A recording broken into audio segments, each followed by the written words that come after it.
The final chance, the final opportunity at a North American Racing League title comes at one of the most scenic venues iRacing has to offer, Autodromo Jose Carlos Pache. Known for fantastic racing and high drama, Interlagos is a fan favorite in Formula One and is baking up a good finale for Juan Blanat, Gustavo Ariel, and Andre Melchers to settle the pro battle. But first up, Rob Rodriguez Jr. needs to go through the motions and officially claim the AM title as his over Diego Era and everybody else, Ilya Speaker, Brent King, Cott, Sonny Brown, and more. Hi, welcome to PitStop TV and the virtual Interlagos for the North American Racing League Season 3 finale. I'm Andrew Cardinale IV with JP Costa alongside.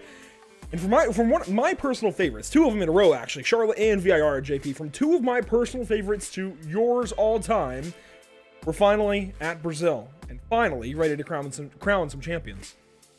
Yeah, absolutely. I'm so excited, Andrew. You know how much I love this racetrack. I'm pretty sure everybody loves it. You know, it produces such fantastic racing in Formula One, Brazilian Stock Car, Porsche Cup, and now obviously at NARL. It's a beautiful day. It almost doesn't look like São Paulo because it's 99% of the time cloudy, but it's such a beautiful day, and it's a beautiful day, Andrew, to crown 3 champions actually tonight.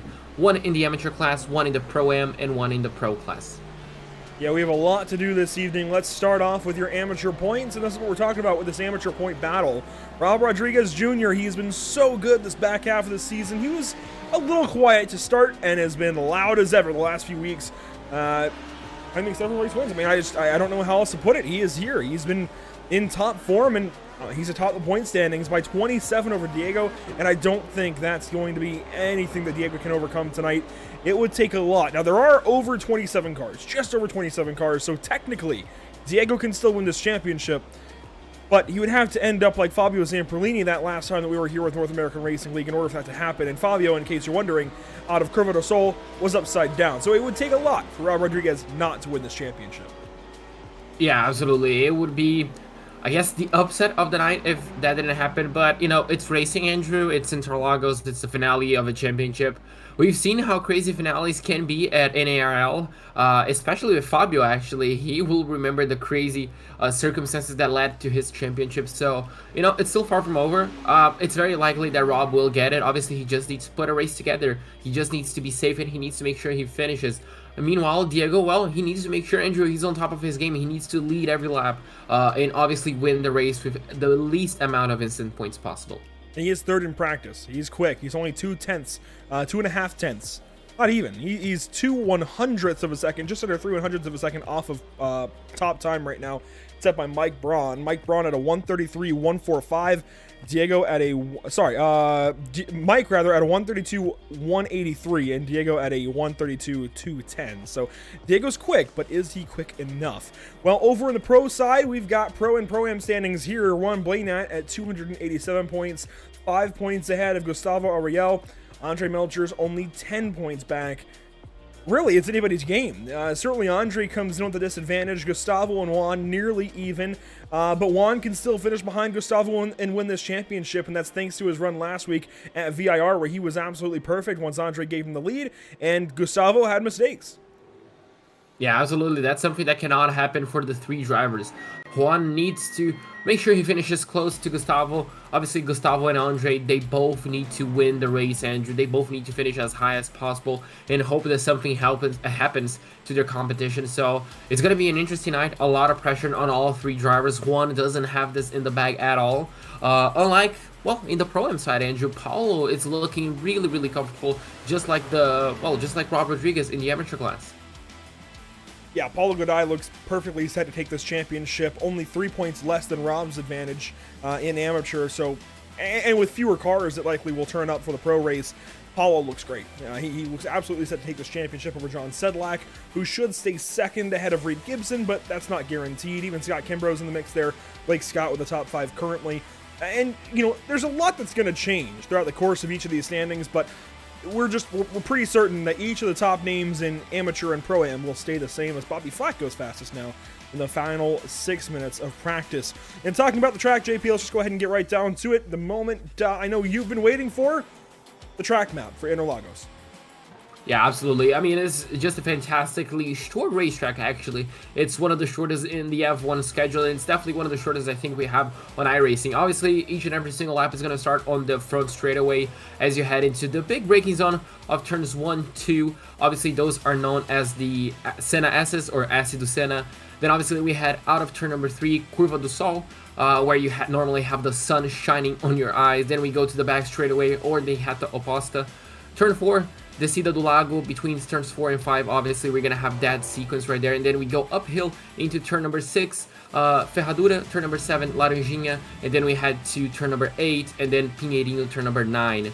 As we head uphill once again to turn number 10, Bico do Pato, that's where Lewis Hamilton had his contact. A late apex, we could see some moves over there. Should be very interesting as we dive, literally dive mergulho on turn 11 to Junção, turn 12. Then obviously we had 13, 14 as we head uphill towards the pits, Subida dos Boxes. Then turn 15, obviously 13, 14, and 15, absolutely flat out for these guys, no problem whatsoever. And, well, Andrew, we're gonna see plenty of this track tonight. One 40-minute race, one 50-minute race, all of them on GT cars. It's gonna be lots of fun. Now, in Portuguese, how would you guide your Brazilian friends around here? Ah, interesting. Então, obviamente, né, toda volta começa na reta principal, né? Na freada a gente começa pelo S do Senna, curva 1 e 2, curva do Sol, curva 3, ótimos lugares de ultrapassagem, especialmente se você se alinhar para a reta oposta e a freada para a descida do lago, curva 4 e 5. Depois a gente sobe para Ferradura e Laranjinha, para a curva número 8. A ultrapassagem é possível, bem difícil, mas se você se alinhar na saída do Pinheirinho em direção ao Bico de Pato, você realmente consegue alinhar na linha de dentro ali, talvez uma ultrapassagem em razão da tangência da curva ser bem tardia. Depois o mergulho em direção à junção, também podemos ver algumas ultrapassagens ali. Depois, obviamente, pé embaixo, curvas 13, 14 e 15, ali só se alinhar na 12 e tentar conseguir uma boa saída, não estender muito porque a grama do lado de fora realmente pode te machucar, pode fazer teu carro rodar e realmente não é nada disso que queremos hoje. But Andrew, well, that's pretty much a lot in Portuguese. It's been a while since I've done that. It almost feels weird somehow. Well, it's good to have you here for it. It really is actually really cool to have a Brazilian, not only a native Portuguese speaker, but a Brazilian on, especially for a place like Interlagos. It adds to things, definitely. But enough about the track map. Let's get down to the track and see what these cars are doing on the track itself. Diego Eder, we talked about him being quick, and he is quick. He is currently in the 4th spot in practice. Let's bring up those practice standings on the left side of the screen. Looking good in car 77, but he needs to be better.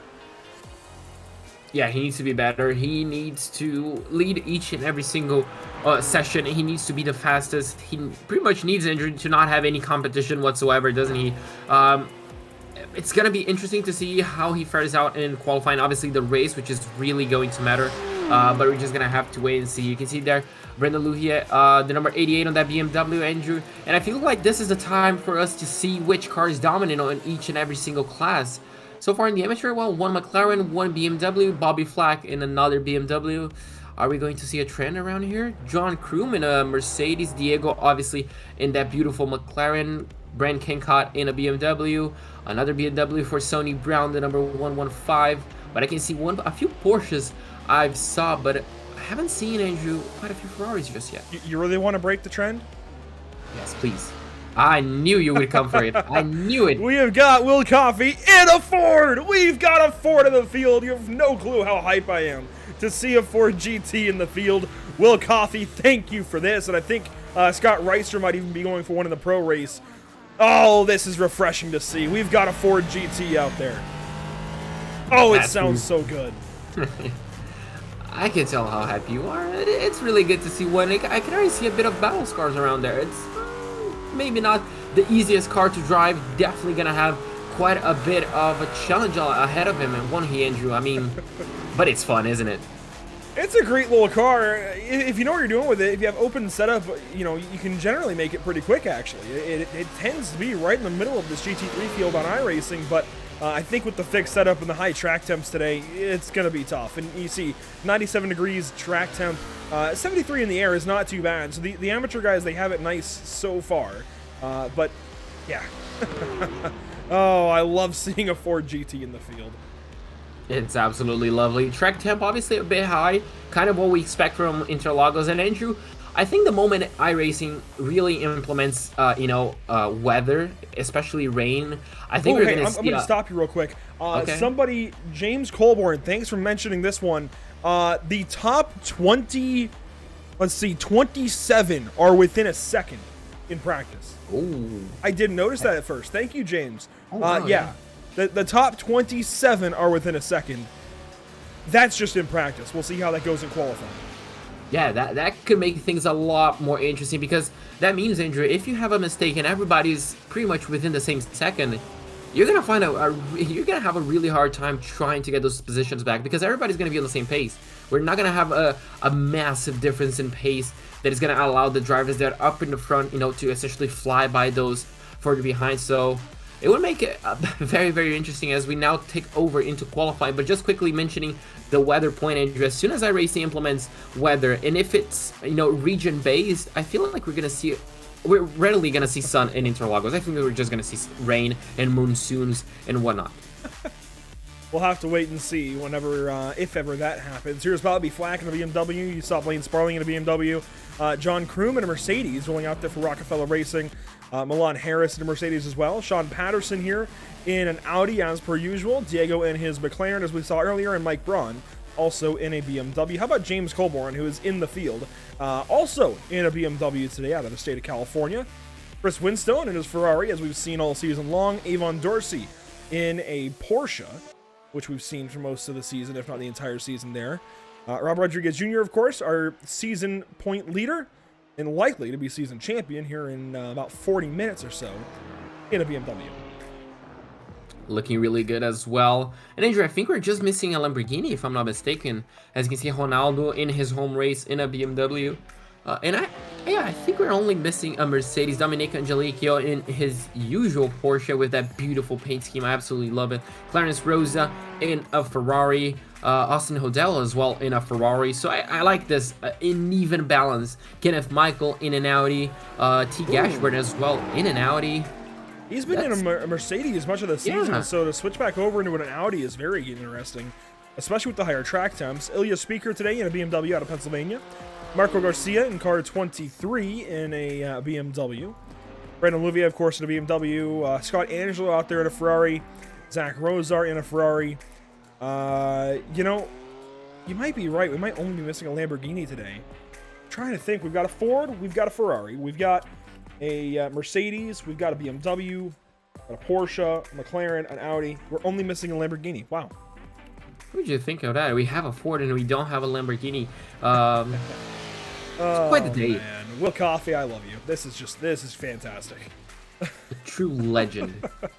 David Stevenson out there in car 13 is in a BMW tonight. Won last week, and certainly I think one of the best finishes we've ever seen on PitStop TV. Just one of the best races as a whole North American Racing League has ever had, and so glad to have covered that. Congratulations once again to David Stevenson. We'll see what he can do today in qualifying, and of course the race. Here's Armando Bejaran in a BMW. Sonny Brown, we saw him in a BMW. Philip Bedurka, BMW out of Florida.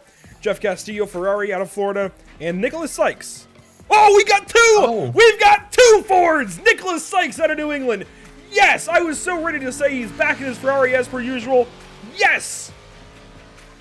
What about? How about that? Pretty nice to see. Yet another Ford. This one looks like it's a bit more camouflage with the black. It's kind of hard to see the lines, but I mean, hats off. Now we have a competition against the Ford to see who's going to do better, Nicholas Kais or... Oh, I forgot his name already. Will Coffey, yeah. Will Coffey and Nicholas Sykes going after it. Yeah, there you go. So we're going to see how the qualifying pace is. As you can see, times are starting to fall back in. We already have 5 cars within the same second, but with still 6 minutes to go, Andrew, I feel like these drivers are only going to have all 3 laps to do it. It's quite a short track, but it takes a bit of a long time to go in the GT3 car. On board now with Rob Rodriguez Jr., 4/10 off, but he's 4th place so far, and obviously that's going to change. We got Mike Braun, Avon Dorsey, Brent King caught some heavy hitters on the way. Still in 4th place as a few more times come in. A 1:32.555. That's not too bad. That time is going to be decent for the race, but we're going to have a few more cars stacked in front. It seems like the field is remarkably close today. Yeah, which is really good to see. Obviously, it's definitely not what Diego, I think, wants. Maybe it could be his blessing, but, I mean, only time will tell. Currently, he's doing what he needs to do, which is, you know, just stay ahead of Rob Rodriguez. But unfortunately for him, he's 3/10 away from pole. I believe the only McLaren in the field, has been all season. Really love that Diego sticks with this car. This is just a fantastic car. And you know, it can perform as well. It's not just one of those mean cars like the Ford has turned into, even though the Ford can be okay. The McLaren is quite potent at some tracks, and I have no clue if that's going to work out today. But there are some narrow portions, and I think there's a wide variety of what you need out of a car here at Interlagos. You can't have it set up just for high speed. You've got to have it set up to turn through 8 and 9, for example. You've got to have a car that'll turn, and the McLaren will certainly do that.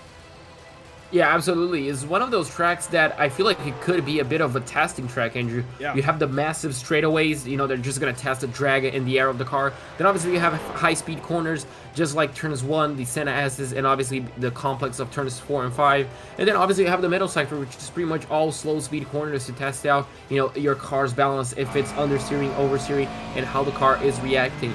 So far, Diego, I don't think he improved actually on his lap. The man who did improve was Rob Rodriguez, which is, I mean, really good by a few tenths. And Garcia looks like just jumped up to second place, I think. Less than a tenth. That's a good lap right there. Only a few drivers have yet to set a time. Alan Dobbs, Billy Bowerman, Joshua Lyon, and Philip Paterka. Here's Joshua Lyon in a Porsche tonight. Has been, I think, since joining the series at Red Bull Ring. And Lyon will go... Oh, he's beginning his time. How about that? Yeah. And 22 cars, Andrew, within the same second so far in qualifying. 22. And that includes Will Coffey. That includes the man himself. So he's doing a really good job. This shot tells you everything you need to know about the Ford GT, by the way, in iRacing. You've got a classic circular steering wheel in this Ford GT. If we were to go to the other GT3 cars, you can kind of see it there on the left side, be it the BMW here with Mike Braun, or let's see, Diego Era, even with his McLaren. Let's see, bring that up. Yeah, that's a racing wheel. Will Coffey, yeah. I mean, it tells you everything. Don't even have round wheels anymore, so yeah, time flies, I guess. But yeah. Really good to see. We're going to have to see if he improves on his lap. Now he just darts straight into the pit lane. And I wonder, Andrew, if the high track temps are not allowing drivers to go for more than 1 or 2 fast laps. Garcia definitely wants to improve, but looks like it's not going to be the case. He goes around 0.7 of a second slower. And yeah, Interlagos, it's a bit of a tire. It could be a tire-eating track as well, so we could see a few drivers struggling with that as well. A weather update for you. It's gotten maybe a little bit warmer, 97 degrees track temp now, and the air temp is rising ever so slightly. So I think we're working into mid-afternoon currently in the sim. Emerson might be able to confirm that if he's listening, but we're definitely working into a hotter part of the day. The temps are only going to go up. Yeah, absolutely. So far, for the Celsius guys, it's 36 degrees Celsius, so it's quite a hot track. And if it gets hotter, it's definitely going to be even more of a challenge to get these cars slowed down, turned in, especially at the end of the race, and especially at the beginning as well, Andrew, with those heavy cars, full fuel tanks, and we're just going to have to wait and see who can adapt the best. But so far, I mean, the number 6, I mean, I think that's going to be Speaker's first pole, isn't it? I believe so. I can't confirm 100%, but I believe so. I don't think I've ever seen Ilya Speaker atop the scoring pylon at all this season. So a big qualifying effort here as we've got 35 cars ready to go racing in a few moments. Here comes Nicholas Sykes back to the pit lane. A bit off pace in his Ford this evening, but good to see him in the Ford regardless. Gary Corcoran still in a Ferrari tonight. Dominic Angelico, we saw him. Here's Joshua Benjamin. Hey, we got a Landry. We have all 8 manufacturers. Yes, Joshua Benjamin. Yes. Coming in clutch, and looks like he's just gonna, I think he's gonna improve his lap. Does he? No, I think he invalidated. Or he improved. I think he improved, but either way, he just sits just shy of a second behind Speaker. Joshua Lyon now looks like he's gonna be finishing up his flying lap with just 1 minute and 10 to go. This is gonna be his last attempt. And he crosses the line at 132.854, which is gonna set him 18th. So there you go. That gives us 24 cars within a second. That's a fantastic right there. It's really impressive. Here's Dominic. He's on extra laps now. The only drivers that would be able to go for another lap would be Joshua Lyon, Austin Hodel, Brandon Louvier, and Billy Barriman, but none of them are going to be able to. The only one of those moving is Joshua Lyon, and, well, we already saw he's not going to have enough time to get back to the line. Dominic on lap 5, that's not going to help him. Oh, okay, so he already finished up his he's on extra attempts laps. Oh, yeah, so unfortunate for him. He's going to start 27th. That digital display makes it a little bit easier for me. But it's still, he actually is tied, Andrew, with Roberto Carlos for a time. So quite impressive over there to see a 1:33 lap time tied to the 1,000 at least. But he's going to come back to the pit lane. And this is something that could catch the drivers out as well, Andrew. The pit lane at Interlagos, you're coming in at full speed. Obviously, you're braking up slightly uphill, but you could misjudge that braking zone. Yeah, absolutely. Ooh, excuse me. You know, it's been a long day of broadcasting already, but yeah, absolutely. The pit lane here is going to be a little bit interesting, especially drivers either peeling into pit lane or staying on the racetrack. I think that's where these guys will really get caught out today. That tends to be just a bit of an issue. Now, where are these guys gridded on track? They are gridded. Oh man, I'm actually not really sure where that is. Is that out of the seat or the logo? I think we got enough time here to go through the full grid. On pole, Ilya Speaker, car number 6. What a fantastic run for him. I'm astonished. Ilya's been good this season, JP, but not this good. Not pole good. This is really, really cool to see Ilya Speaker on pole this evening. Marco Garcia will start from 2nd place. Starting 3rd, Bobby Flack in car number 106 has been pretty solid this season. I think consistent certainly would explain it. Brent Kingcott in a BMW will start from 4th, also consistent this season. Sonny Brown starts from 5th, and there we go. Rob Rodriguez Jr., season championship leader, likely going to be our season champion, will start from 6th place tonight. Diego Eder will start right behind him in position number 7 in car 77. Billy Barriman will roll off from the 8th position, and your back row here in your top 10 will go to Mike Braun and Brandon Louvier. Row number 6, we're going to have on the inside Avon Dorsey in the number 7 and the number 199 of Zach Roser on his outside in 12th place. Row number 7 is going to start with John Kroom, not Josh Kroom, and David Stevenson, the number 13, our previous round winner. He's going to start in 14th spot. 15 goes the way up Austin Hodel, and James Colborn in his number 73 is going to start alongside him in 16th place. Row number 9, Andrew, we're going to have in the inside Teague Ashburn in the number 871 and the number 123 of Joshua Lyon in 18th place. There we go. In row number 10, we're going to have William Coffey and Milan Harris in 20th place. Scott Angelo rolls off 21st tonight in the Maradness Ferrari with Chris Winstone alongside, also in a Ferrari 488. Row 12 will give us Clarence Rose in a Ferrari with Jeff Castillo in a Ferrari.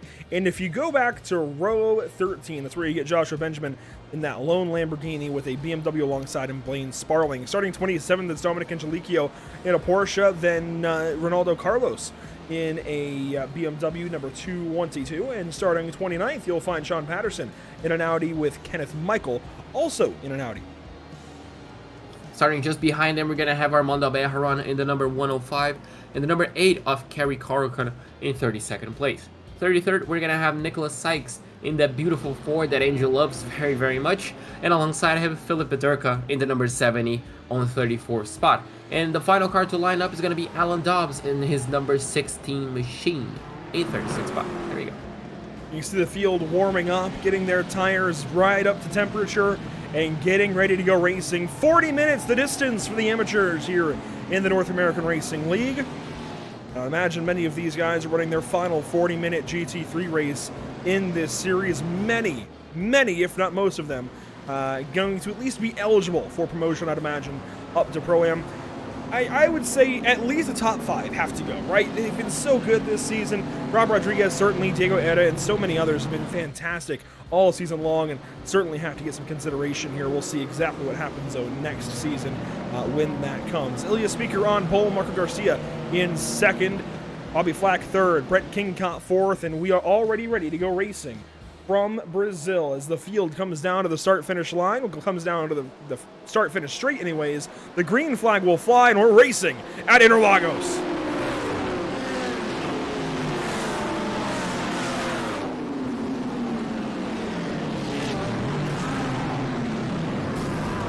Here's some crunching and crashing, 3, 4, 5 wide, and crashing just outside of the Senna S.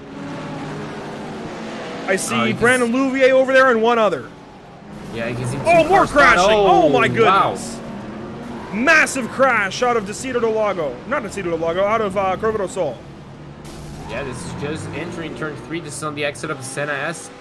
Quite a tough spot. It looks like quite a few cars got collected over there. We can see a bit of separation. The top 10 looks like are still very close to one another as we head uphill right now into sector number 2, but you can see quite a few people, and you can see even more cars I think I saw going wide on turn number 4, but, well, quite a hectic start we just got. Our leaders through turn 9, already up to turn number 10. It seems like for these guys, the ones that were able to get away cleanly, it's going to be a relatively calm race. Already a lot of single file and separation. Yeah, this is sometimes what you want, Andrew. That single file, that separation, that breathing room is exactly what you need, and you can see quite a bit of that already by the end of lap 1. But obviously, this could all change within an instant. Just a single mistake is all you need to, well, pretty much set yourself back quite a few positions.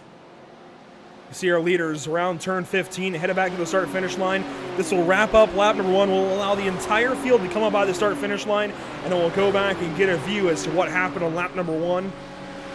See some side-by-sides there across the line, finishing up the first lap. And you can see that gap, Andrew, that we had 24 cars within the same second. And unfortunately, we already have quite a few cars, 27 cars only, still on the lead lap. You can see a few extra cars going to the pit lane to serve a penalty. Quite unfortunate to see, but when you have so many GT cars going on such a tight part of the circuit, sometimes contact is inevitable. Just a few more cars to wrap up lap number 1, and most of them headed down to the pit lane, so we'll go ahead and get a look back as to what happened on that first lap. Chaos. I think, certainly it's one way to put it. So we do know that part of this happens with Brandon Louvier. What we don't know is how. Yeah, obviously, it's going to happen at the exit of turn number 1, actually, because we saw him spun around just before turn number 2. So, follow this number 88 BMW right here. Blue with red accents. Yeah, the one focused on the camera. And I feel, Andrew, he's on the outside, so most likely, unless he moves to the inside, he got collected by someone or turned in. You can see 3 wide action.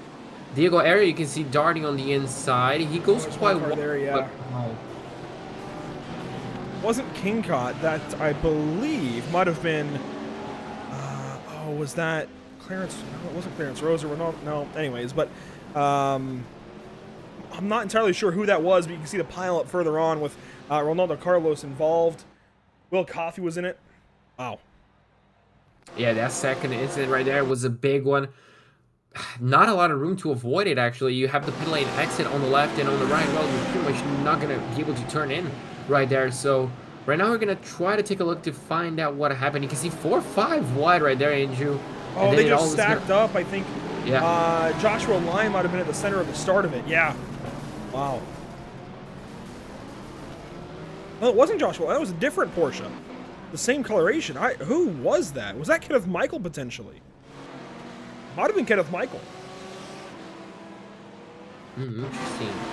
It's obviously difficult to find out due to how many cars were involved, but... Wasn't even Kenneth Michael. No. I'm actually stunned. I don't know who that was. It was somewhere towards the middle of the field. I kind of see it here. Is that... I guess it was Joshua Lyon. I thought he got turned around worse. So there's the initial crash. Oh, he gets hit. And Mike Braun turns him around, and Joshua, I guess, is able to get going. But that's not so for the rest of these guys. Wow. Yeah, at that point, just unfortunate. It's such a tight part of the racing course, and a lot of them were collected. Just unfortunate to see that happen so early in the race. Lap 3 has elapsed as Marco Garcia is now your race leader. Diego Era defending over Zach Rosar. David Stevenson there as well. Here's your leaders, though. Top 5 all in a row here, JP. This is not what we're used to seeing. No, definitely not. But it's certainly good to see something like this. You can see now Bobby Flack. This is the view from the guy in 5th place. Ahead of him is the number 6 of Speaker, who Andrew started the race on pole, and unfortunately looks like it's falling back just a tiny little bit. And well, just ahead is the number 66, the championship leader, Rob Rodriguez, doing a fantastic race. 3 positions ahead of his closest competitor. Yeah, Diego's fallen off a little bit, about a second back of Bobby Flack, 2.7 seconds back of race leader Marco Garcia. But Rob is holding perfectly steady here in the 3rd position, on board with him now as he follows Brent Kingcott. Got a little bit close into turn 10.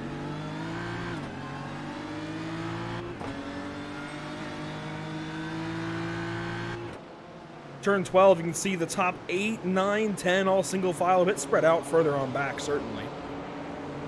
As Milan Harris currently runs in that 10th position. Through the top 15, things are looking pretty good. And you know what? Kerry Corcoran, who's had a lot of trouble since joining this series mid-season, he's in the top 15. Yeah, good job from him. Obviously, you love that livery, Andrew. I guess it brings back good memories, but I'm pretty sure a lot of these guys, well, the ones that are on the slipstream range, I'm pretty sure, Andrew, they have turned on the pro mode of racing, which is just fuel save, take your time, be patient. If the opportunity comes, you go for it. But yeah, they look pretty orderly. Maybe we're gonna have a battle between Speaker and Bobby Flack, but other than that, I'm pretty sure they're all fuel saving, just biding their own time. And I love that shot, seeing how low the McLaren is, Andrew, and how big it. Oh, Bobby Flack goes for a big move, whoa, and gets massively hit from behind from Speaker. Yeah, and that's gonna allow Diego Ari. Parked it on Apex. Here comes Diego, goes on through at 5. Alrighty then. There you go. So, yeah, now Speaker is going to have quite a bit of damage to that front end. That was a big hit. No. See, the center of the nose is punched in a little bit, but it's not too bad, all things considered. There's certainly damage. There's a panel gap now between the hood and the nose, but it could be a lot worse. Yeah, definitely. Luckily, no airbags on racing cars. That would have definitely set it off. But that's going to allow Diego Ari to get one more position. And unfortunately for the number 6, Andrew, falling back 2 positions right now. So, looks like qualifying pace was there, but the race pace, at least so far, isn't really there. So, really unfortunate to see. And, yeah, Bobby Flack, as you mentioned, parked it on the apex, went for the dive, but oh, just did not carry any speed whatsoever through the apex. Wrapping up lap 5. And this is a lot different to what I was expecting. I thought we'd have a little more side-by-side to start this race, especially with the amateurs with, you know, much less, I think, riding on this race than any of the races prior. Unless you're Rob Rodriguez or Diego, you may as well go, I think, balls to the wall, really. I could use even better terms there, but I think you may as well just go full send. Unless you're racing for a championship and you have something to lose, why not go out there and see what you can gain? As Armando Bejaran has a problem here on the Senna S. He drops down to 20th. Gets back going. But yeah, I share your point, Andrew. Obviously, these guys, they want to finish the season on a high note, and I feel like most of them would like to go, just go for it. I'm pretty sure they would like to put a hammer down, you know, just lick the stamp and send it. But I think they're just playing the long game. They want to win, but they want to do it safely on the strategy side. As you can see there, Garcia taking quite a bit of a wider line. But yeah, I really wish we could see a bit more crazy move, just like Bobby Flack did, out of nowhere, just going to the inside. But we're just going to have to wait and see if that's going to be the case. Here's Zachariah Rosar in position number 7, chasing down Elliott Speaker. Or at least putting chase, anyway.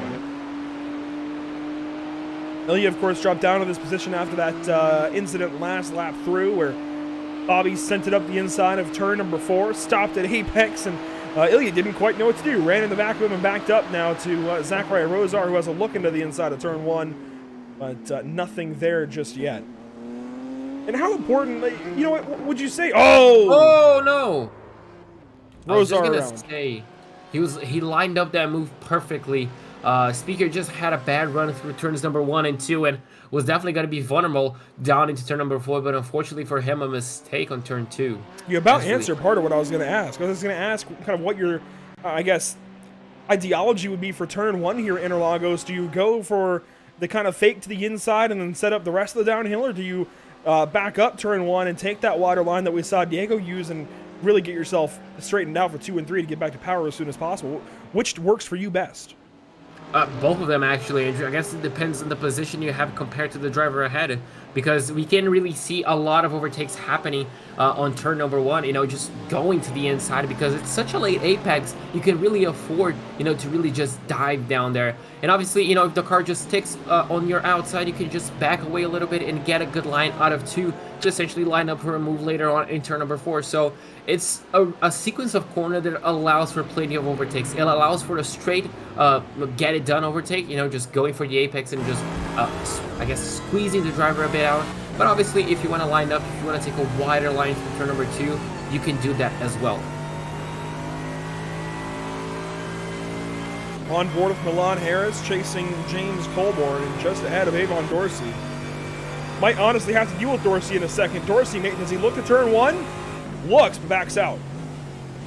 Yeah, that was close, but you can see drivers are willing to think about that move, Andrew, and just that small look can be enough to upset, you know, the driver ahead of you, because that's going to force him to look in his mirrors each and every single time down into turn number 1, you know, just to keep focused. And if you focus too much, you're going to lose your braking point. Milan Harris holding this position. And that is 9th spot. A battle further back, Alan Dobbs and Chris Winstone side by side. They'll go down to turn number 7, or turn number 4. I don't know why I said 7, I guess because car 37 just took the spot, and car 16 just gave him a boot. And they soared on through. Just to move right there, almost a bit of contact as well, so... I think there was a little bit, but maybe. Nothing that should damage either car. And drivers need to be careful, Andrew, because 4Xs, you know, they can be easy to come by, and off tracks on this track as well, especially down into turn number 4. They're really easy to catch on, as we have a battle right here in Mergulho as we head into Junção. Turn number 12, looks like the Porsche ahead just got that position. That's Dorsey getting past Mike Braun. Yeah, Dorsey was working on Milan Harris, so now Dorsey defending over Mike Braun is, oh no, Chris Winstone, who was just in a battle with Alan Dobbs, turned around at turn number 10. That's going to cost him a few. Just unfortunate again to see these drivers spun around, and we're going to take a replay to see exactly what happened down here. So watch out, obviously, for the Ferrari. I wonder if there was a bit of contact. This is obviously lining up to that move. This is Pinheirinho, as now we're going to head on the exit and uphill, and he looks all safe. So I wonder if this was by himself, and he was. Odd place to go around. Yeah, really odd, and you can see the curb just hugging onto the car, and then he just reverses and he gets himself back going once again. Let's watch that one more time. Up to turn 10. Oh, he was loose at turn in. The car was just loose the entire time. What is the track temp? Did it increase any bit? I don't think so, but we've just had an issue, a big issue in turn 7, it looks like. We'll cover this first, as, oh, Milan Harris is giving us some of those moves we were just talking about. Well, this is Milan Harris on James Colborn. This was for 8th place. Oh, it gets better.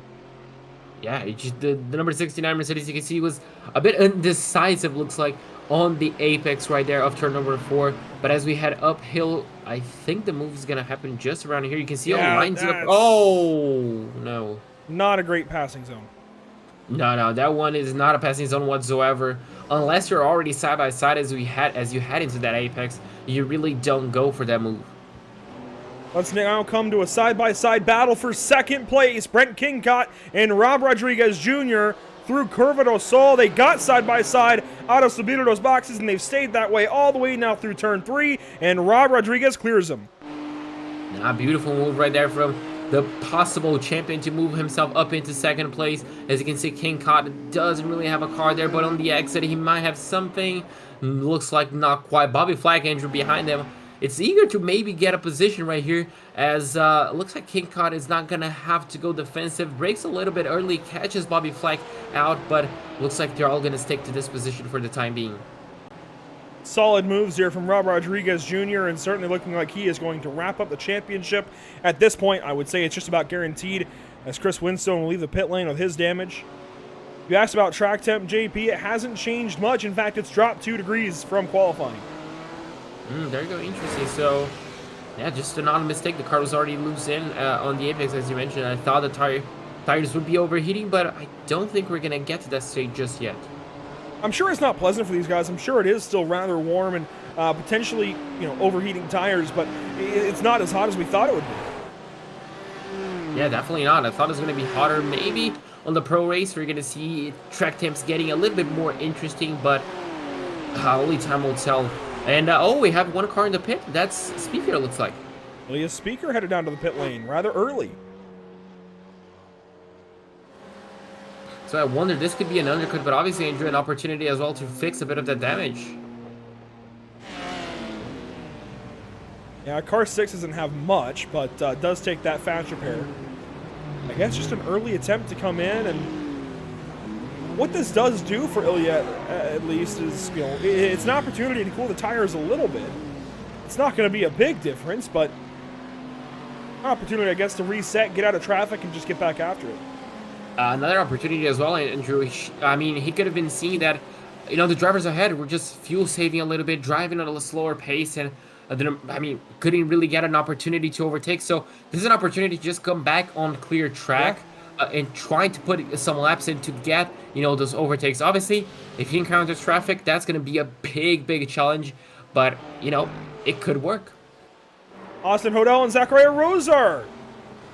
Rosar goes for a slide, catches it, keeps going, but we'll lose several positions, and Zach having a rough race already. Yeah, a really rough race start for him. Actually, race start, Andrew, we're almost 20 minutes in already, so not exactly a race start, but yeah, a really rough going for him. And now he's just going to rejoin just ahead of Speaker, it looks like. So the number 6 needs to get past him as soon as possible to make sure that strategy can work out, and we're going to have to wait and see. Can it be done down into turn number 1 as we have even further battles right here? Sonny Brown was that car that was involved in that lap 1 mishap with Louvier. Is Brown now working on Austin Hodel. This is for 11th position. Brown on the left side, and we'll have the inside for turn number 1. How do you reckon this one goes? Oh, with some contact. I wasn't expecting that one. Austin Hodel, hang on. He does. Oh, not in front of traffic, right in front of Sean Patterson. And Alan Dobbs goes by. Now there's a stack up. Zachariah Rosar's in it, and there goes Ilya Speaker. No! Gotta be aware when you pull in front of cars. Austin Hodel just said, nope, I don't care, right back in front of all of you. Yeah, he just needed to essentially just hug the white line on the outside, but unfortunately for him, he didn't, and big complications, Andrew. Now, Ilya loses mostly time out of that. Doesn't get a whole lot of damage, but damage is still damage, and you don't want to incur any of that. You don't want to lose that time when you're on a strategy like this inside the top 5 after going on pole. So this is going to be massively detrimental to Ilya's race, and now following this group is going to be killer. Honestly, as Will Coffey's in this with his damage on the Ford. Got a car just behind Billy Bowerman, who is 6 laps down. I'm not sure why. This is going to be tough. Yeah, it's going to just turn out to be a pretty difficult, and you can see the amount of damage he has, Andrew, right there. On the front and the back, actually, quite an extensive amount of damage on the back, so I wonder if he's going to come to the pits soon. I mean, he needs to get the damage fixed just as quickly as he can. I think Will's had this damage since lap 1, though. As here he goes into the pit lane. I'll just call that out accidentally. There you go. So, comes back to the pit lane. Be careful not to follows speed. Austin Hodel and Zachariah Rosar. Yeah, so now we're going to have to see the fuel economy of the Ford, Andrew. I doubt it's very kind on the MPG. I hadn't thought about that yet. But, I mean, I'm willing to be surprised. Maybe it has a few tricks up its sleeve. A 10.2 second stop. Does he jump? No, unfortunately not. Zachariah Rosar with 8.58. And Joshua Lyon 3.7. Well, it looks like that was just... Hodel missed his box. No, that was a pass-through more than likely then for Hodel. Penalty. He's already got a penalty. Wow. Yeah, just those 4X, they really count up really quickly. As you can see, Zachariah Rosa rejoining just ahead of Joshua Benjamin, and William Coffey is going to rejoin just behind Sparley. So, interesting. We're going to have to wait and see how the number 57 reacts now. Brand new car, I guess you can say. Same tires, but enough fuel to go to the end.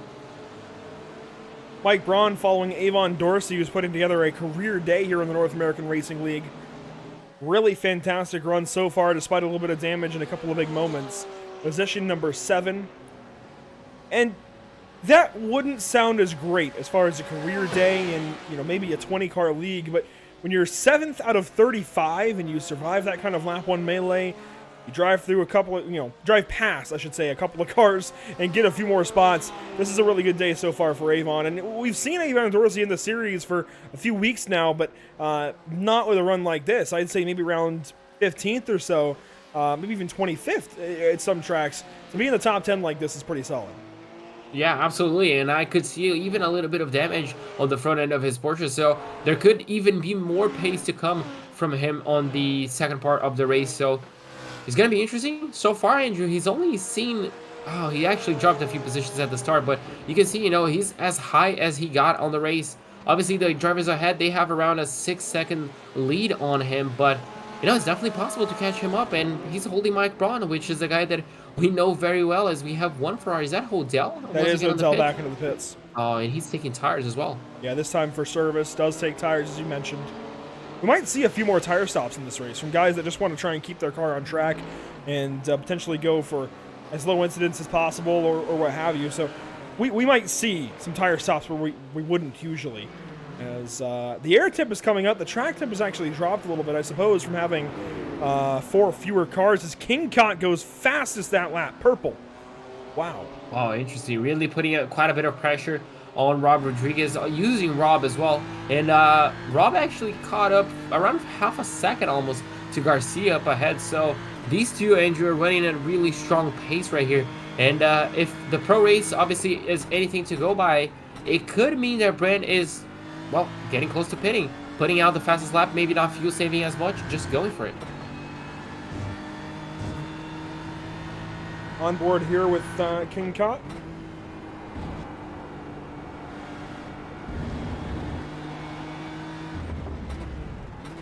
.5 minutes to go, and I really do enjoy just the opportunity to sit on board with these drivers sometimes and just listen to what they're doing. Here's Mike Braun.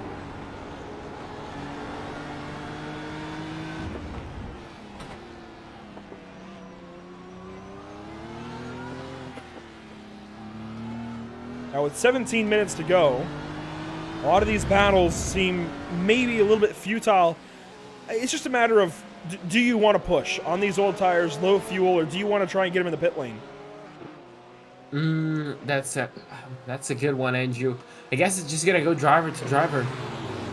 I mean, it's just gonna be personal choice for these ones. Obviously, some of them we could see a bit more inclined to do something. And as you can see now, looks like Rob is maybe thinking about going defensive this early, Andrew. And that's just a sign that King Cod is really pushing, and you can see that gap is really coming down.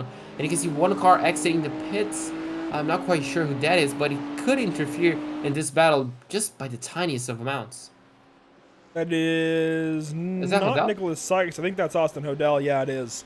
Oh, and right in front of King Cod. Not a great decision. No, absolutely not. That's certainly already a blue flag. You don't move in front of a lead lap car when you're already getting a blue flag, but hey, they get through it. All right, King Cod's able to get by.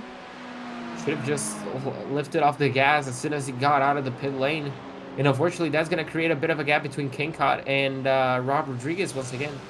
Didn't do much. Only a couple of tenths, but a couple of tenths are a couple of tenths, and racing drivers don't like losing even hundreds or thousands. So King Cod, I think, gets through that relatively okay. Now Bobby Flacken behind Hodel, and Austin will play nicely, maybe not. Yeah, leaves the inside of turn 10 open and lets him get on by. Now, there are some drivers in the pit lane. I got to find them again. They might have already left the pit lane, but most recently, guys like James Rod and James Colborn have been in. Here is Colborn into turn number 4, and Mike Braun also on his outlap. You can see he's gotten that damage fixed. Yeah, in a 9.3 second stop, Andrew. That's longer than what we have seen, but it seems on the ballpark. 8 and 9, you can see Colborn 8.3, so that's 1.3 quicker. So yeah, just a few quick pit stops, a few extra safe ones. You can see Speaker unfortunately at 10. That's the second stop. I don't think he has stopped again, actually. Yeah, no, he has not stopped again, but I was comparing the pit time. He's actually, he was in the pit lane longer than both Mike Braun and James Colborn, and he's in front of both of them. So it's not complete panic time for Ilya. He's ahead of cars that he should be ahead of still, but may not be as far ahead. Absolutely. That's Sony Brown now. Well, fastest lap of the race. Oh, as we have one Audi with big trouble, and that's Sean just Patterson. coming up.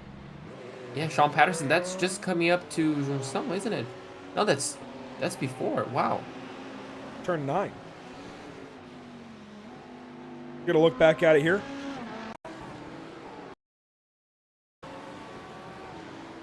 So problems for the Audis today. Patterson now, oh yeah, just goes right around. But now behind T. Ashburn, who is really the only other Audi that we've seen aside from Kenneth Michael, who was 36th, or no, 30th rather, and 3 laps down. So the Audis definitely not doing well today. Yeah, no, the Audis really struggle. I mean, in most tracks, if you really don't have it tamed down, it could really bite you and really fight back. So, quite unfortunate.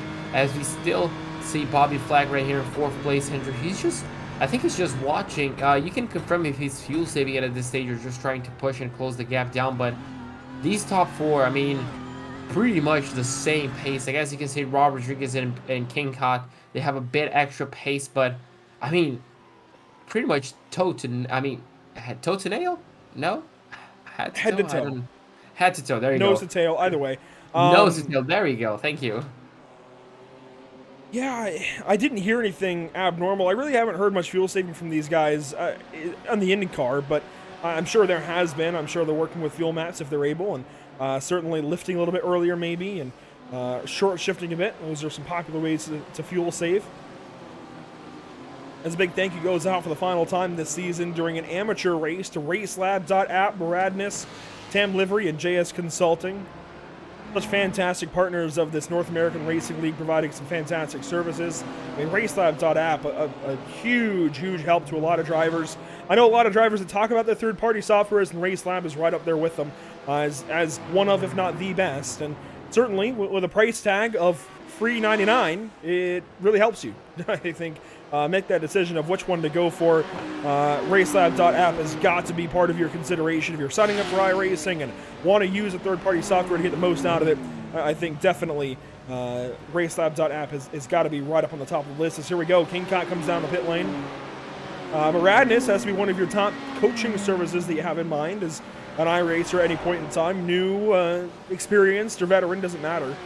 Tam Livery, same thing from Haynes Schemes and JS Consulting. If you're looking to set up an iRacing league or already have one and want to elevate it, JS Consulting can help you do so. As here comes Avon Dorsey to the pit lane as well. Oh, one driver I think was the last minute decision not to come down to the pit lane, which is obviously very dangerous, as you can see now. A few of them exiting. And Andrew, I guess another point we haven't touched, it's the pit lane exit as well. It's quite tricky. It can really catch you out as the number 7. Still in the pit lane. This is a bit longer. There you go, 11.2. Here's that pit exit you're talking about.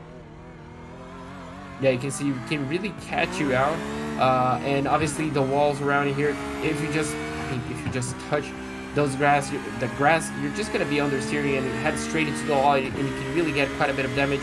And then you just rejoin straight into the back straightaway. But yeah, a fun little pit exit.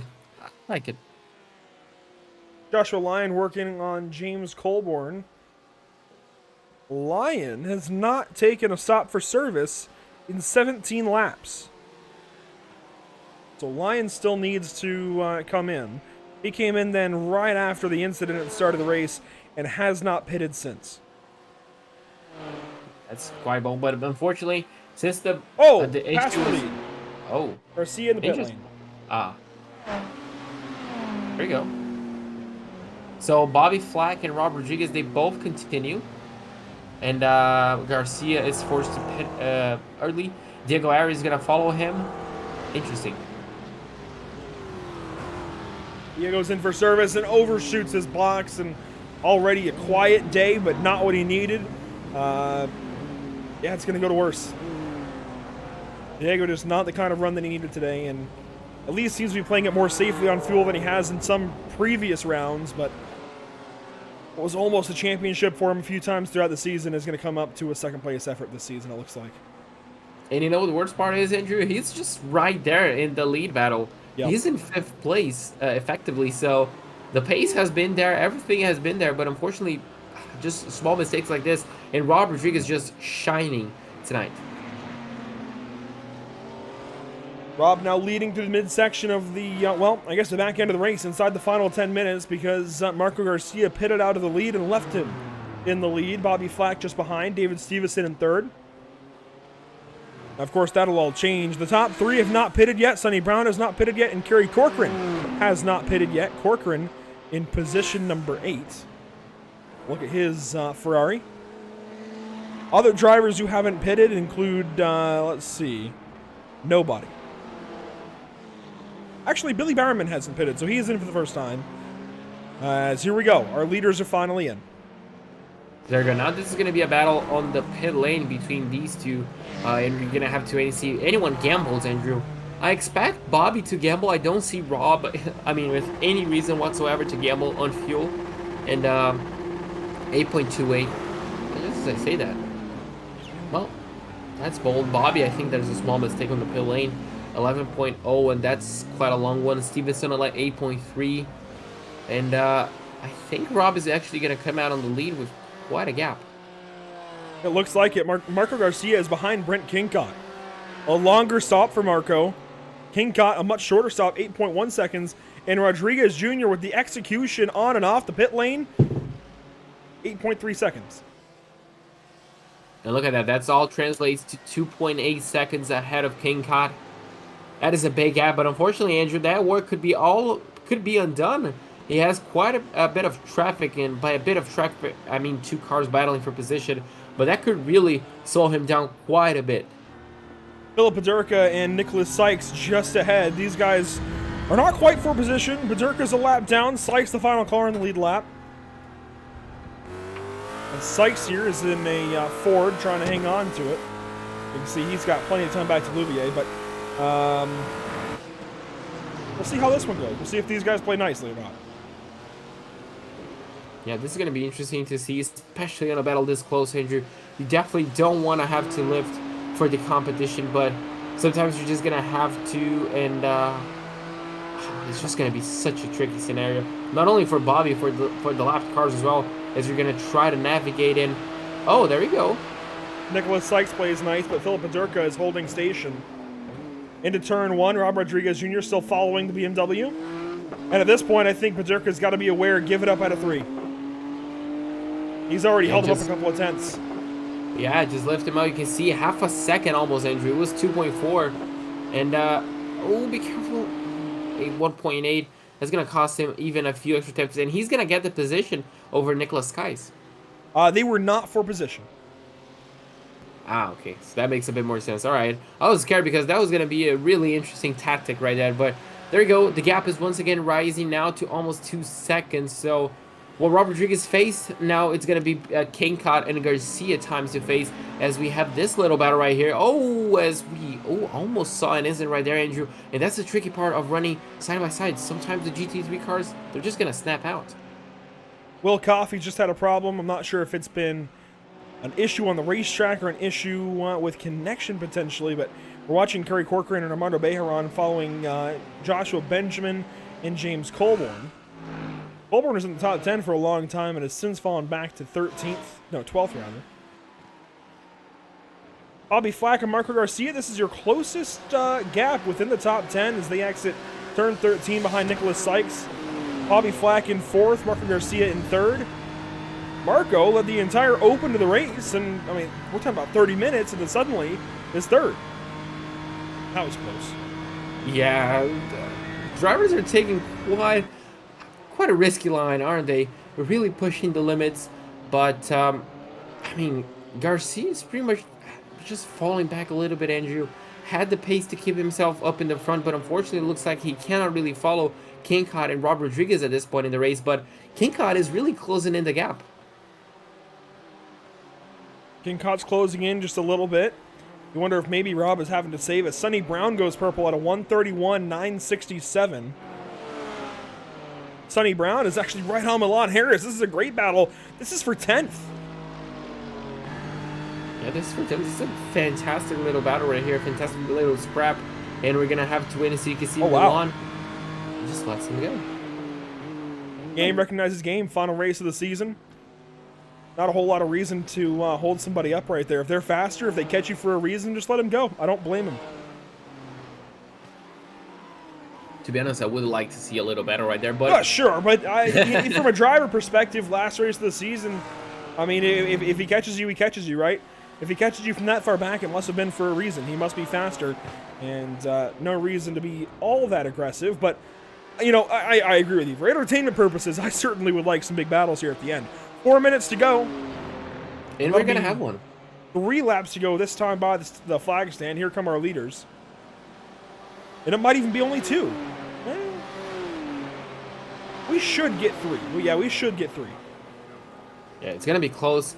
But I'm interested in seeing this battle right here, Andrew. With 3 or 2 laps to go, Bobby Flack is running out of time. He needs to close this gap ASAP to Garcia up ahead to try and get the podium position. But he's running out of time. He needs to get the gap closer. It's not close enough. Once again, Marco led so much of this race, 18 laps out of the projected 26. Just a slower pit stop. Took a little more fuel. Maybe a little bit slower on pit exit. And has put himself in a position to lose this race, unfortunately. Had a great race going. It's been fantastic as more of these Mitham Motorsports drivers join the series. But it's not going to be enough, it looks like, for a race win as Rob Rodriguez Jr. continues to lead today. Took this lead at the pit stop, hasn't looked back. Yeah, absolutely. I mean, it's just a champion's drive, isn't it? I mean, I think that's the bottom line. He was there. He didn't take it easy. He was pushing. He tried to go for moves. He went for moves, and, well, it's all paying off. Good look here at Rob Rodriguez Jr. as he comes around turns 13, 14, and 15. Headed through Sabito dos boxes. And he will have just 2 laps to go at Interlagos to claim a series championship in the North American Racing League. Fantastic, fantastic runs all season long here. 2 minutes to go, Andrew. If you're winning a big championship like this, I mean, what's going on through your mind? Do you think he's just on focus mode? You know, just getting the car to the end of the race? Or do you think he's already, you know, starting to get a bit hyped up, starting to get a bit excited? And I mean, for this guy right here, it's just a few extra laps for you to unfortunately come so close to a championship after doing such a good run. But it's not going to be enough, unfortunately. What Diego has going for him here is he's catching 5th place and likely has a chance to get by David Stevenson for this position. Not going to win the championship, not going to win the final race, but if he goes top 5, that's some pretty good consolation.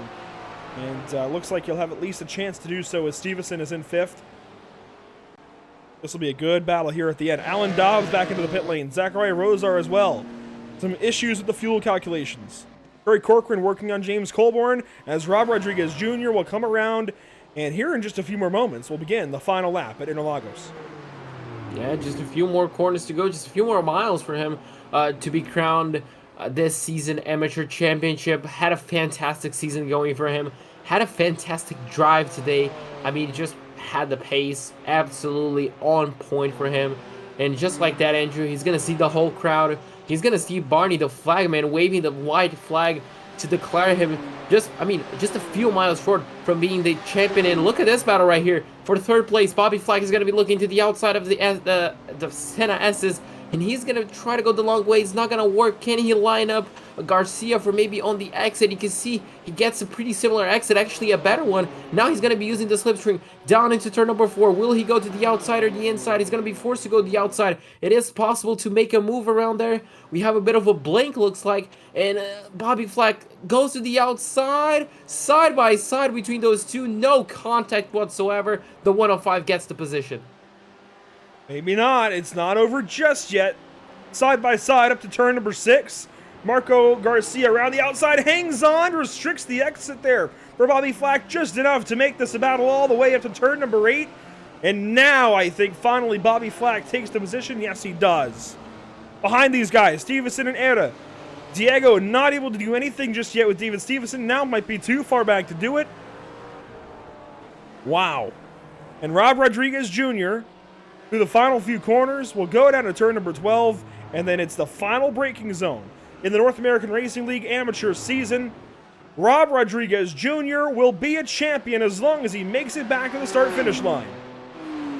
What a drive he had so far, Andrew. Just a few more corners. No Timo Glock to spoil his party right here. But the number 66 crosses the finish line to be this season amateur champion. Congratulations to Rob Rodriguez Jr. A season well done. The rest of the field to come across the line. Here goes David Stevenson just ahead of Diego there. Ilya Speaker will take a 7th place effort. Still not bad as one other blank there.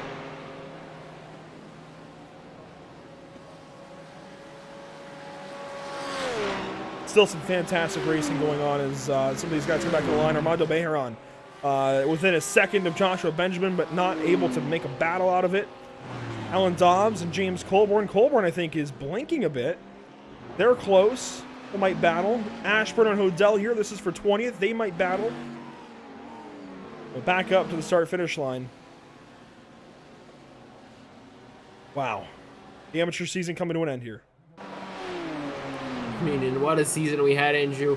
Oh, someone looks like... I thought he was running out of fuel, but I don't think that was the case. But, I mean, what a fantastic season we've had. Such fun moments. Unfortunately, big incidents we had, but, I mean, fantastic racing week in and week out. Only a few cars left to come across the start-finish line. Sean Patterson, one of them, then Teague Ashburn. Austin Hodel, oh, right across the line, just like that. Dominic Angelicchio will be next up, then Jeff Castillo and Kerry Corcoran dropped down to the 24th position after what was a very promising run. Things just kind of fell apart for car number 8.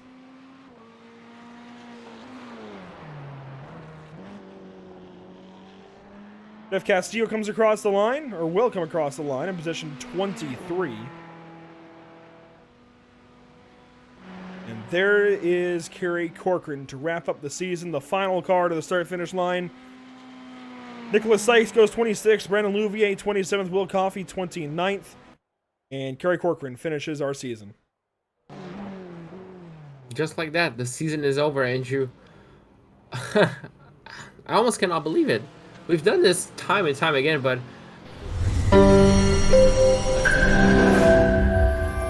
Go ahead and go back and get a look at our race results this evening first off, then bring in our race winner, Rob Rodriguez Jr., 6/10 over Brent Kingcott. Nice and easy battle for him. Again, I mean, it's definitely a surprise with what happened with Marco Garcia, but no surprise that Rob Rodriguez Jr. was there to at least capitalize on the issue.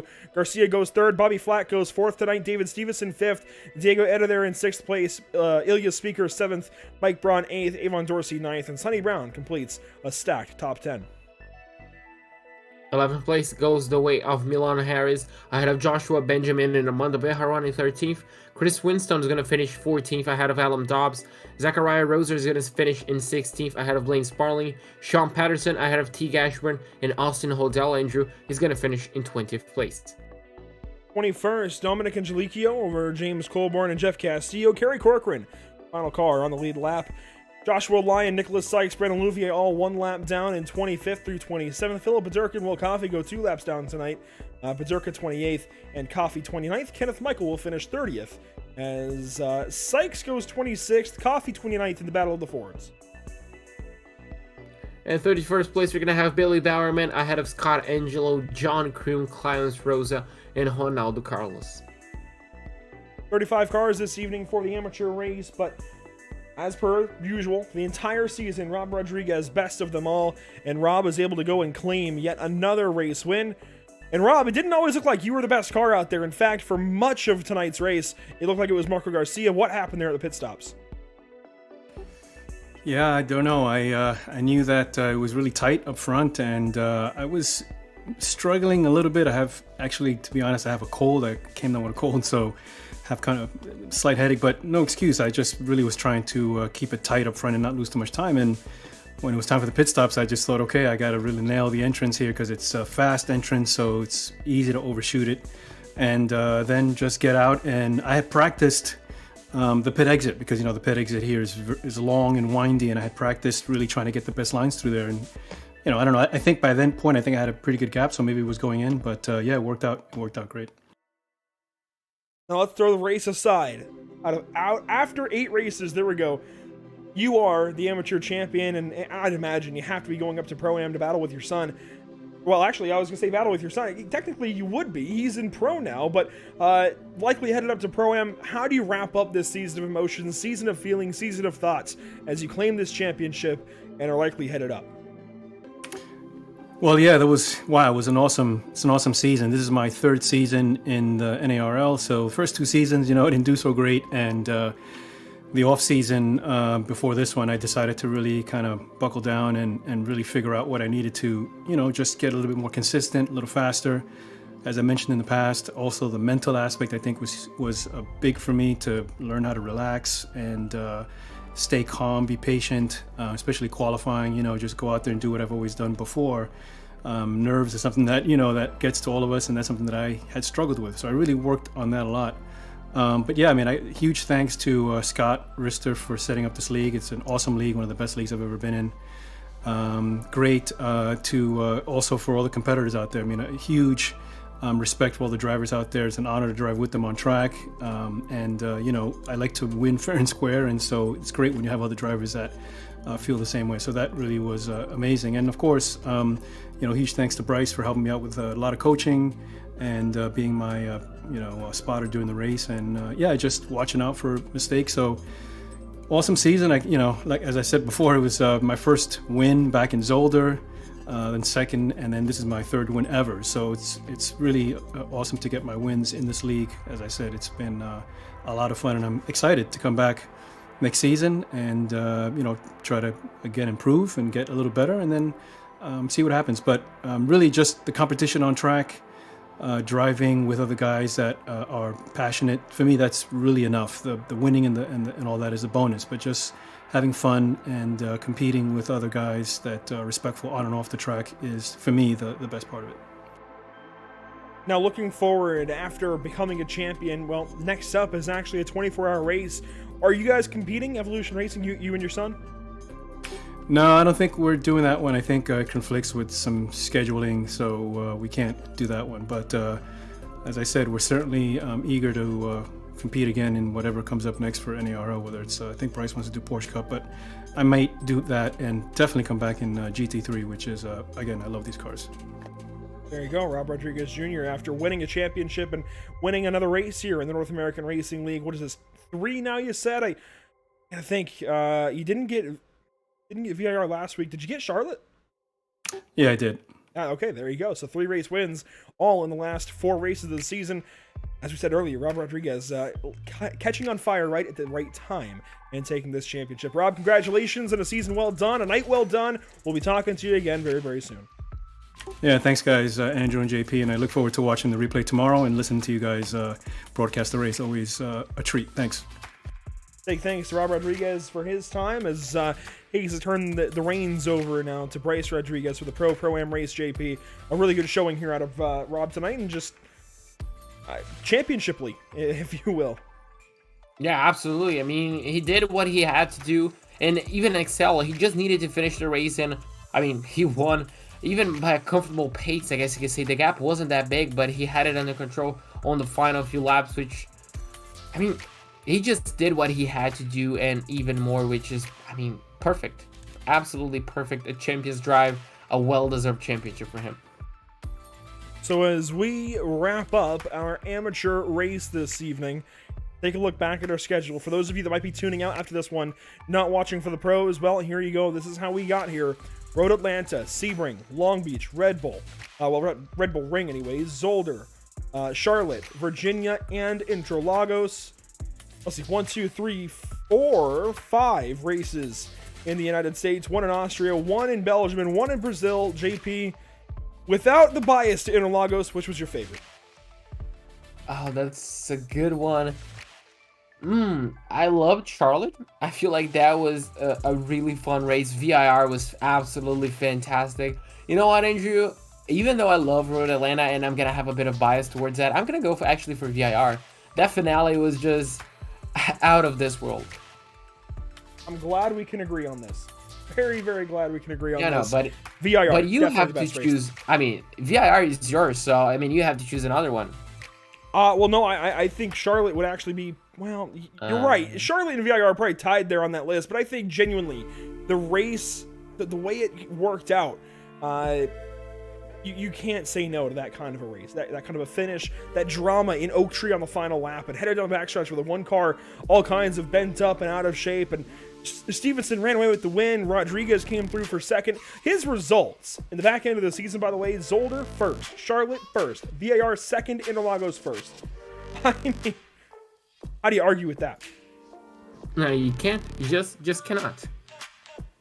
There you go. So Rob Rodriguez Jr. takes a championship this season of the North American Racing League. We will step aside and get ready for the pros then. From Interlagos, we've got more racing action on the way. Don't go anywhere. I did it again, JP. Right? You know, we have Road Atlanta coming up from BSR this week, but here we go. Interlagos, as we get ready for race number 2 of the day. Stick with us here at PitStop TV.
One final chance, one final opportunity for the drivers of the North American Racing League to take top honors. And I don't mean top honors in just a race, no. I mean top honors in the season. Take the top prizes, take the top money.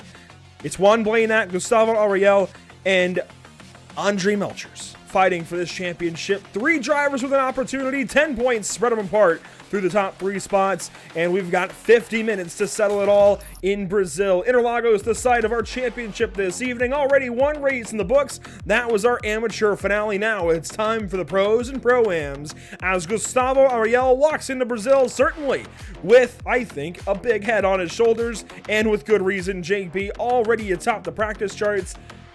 Welcome back in. Welcome back to Brazil. We weren't gone very long. We still had the Brazil sights and sounds, sights anyways, in the background, and we're already back to it with a Brazilian on top.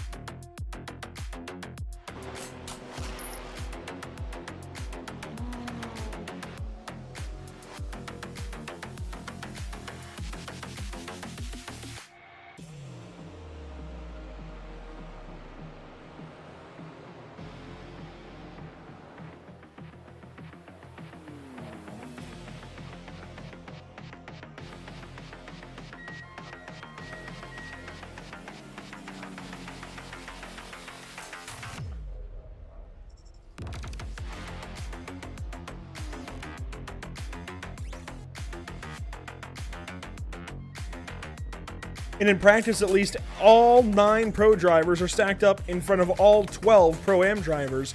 We're definitely going to see, I think, a very spread field like that. I think it's going to be down to just being the best driver over the course of the pit run, or the field run. And we saw it last week, and I think it confirms some suspicions. These drivers do not want to be first in the first run. They want to be second. They want to be able to draft. Do you still, in Andre Melcher's case, after last week backfired so badly, do you still give that opportunity to Juan Blanat to lead this race and have no issues?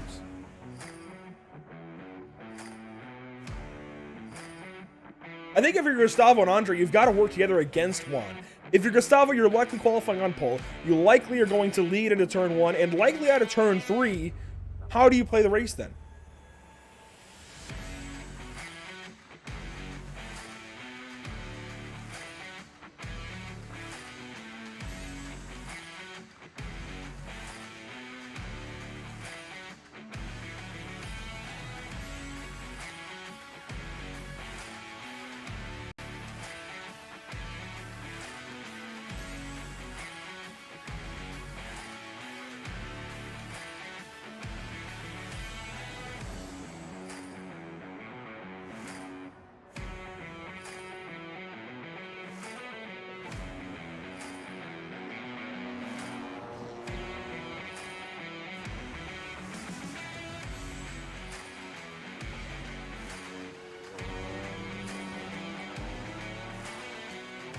The extra bits that Gustavo has to work with him: Arthur Leist in car number 30, Bruno Carmo in car number 14, and Tony Kanaan in car number 48.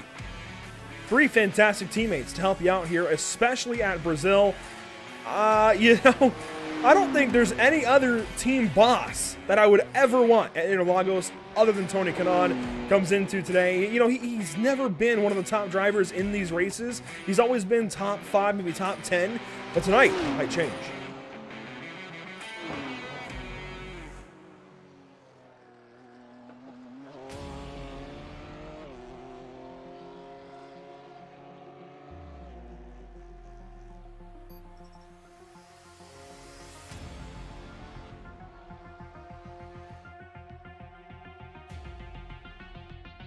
Yeah.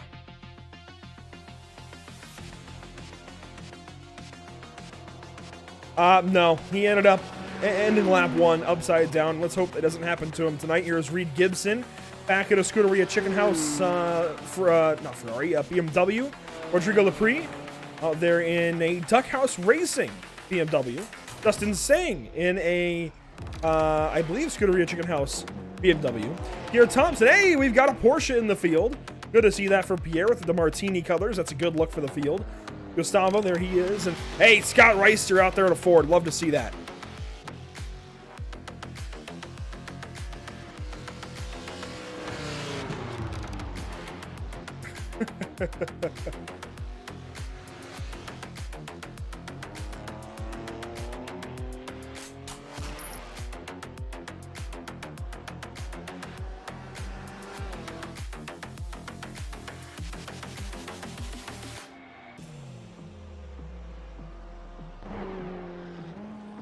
Hey!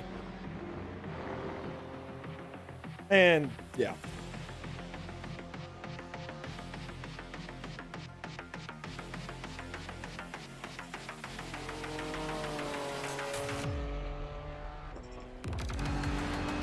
Bruno Del Carmo. Yeah, it's 2/10, nearly 3/10 back to Arthur Lice. But Bryce Rodriguez goes fourth.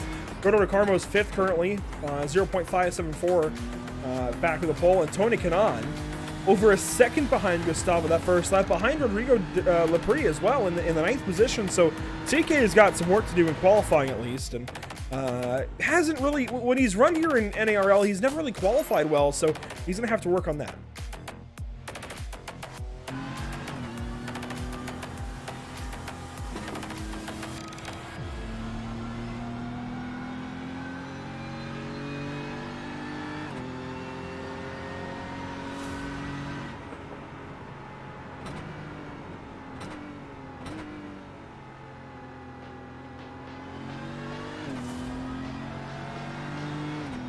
Do not see Andre Melchers, and I wonder if he even mentioned that last week in his interview. I don't think we interviewed him last week. Did he finish second?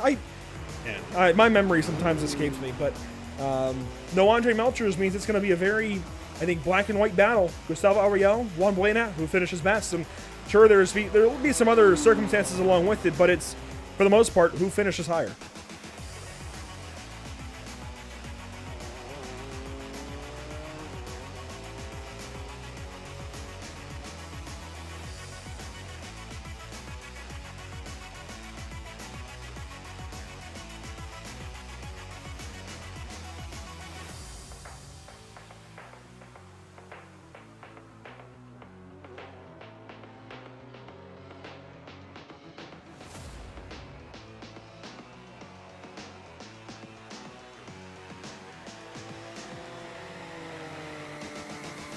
Let's see, Gustavo's on his final flying lap. Arthur as well as Bruno, Bryce, Marcos, Scott, Fabio, Reed, Rodrigo, TK, Paulo, Justin, everybody out there on their final flying lap, aside from Juan Blanat, Nicolas Rubilar, and Mark Scott. Now, Nicolas doesn't have a time in. He was very, very off on his first lap. Didn't actually set a lap time, as now it looks like Brian Zinn will get a lap in. So it's just Nicolas Rubilar and Juan Blanat looking to put down their second lap and begin their third. Gustavo, though, working on the back end of his third.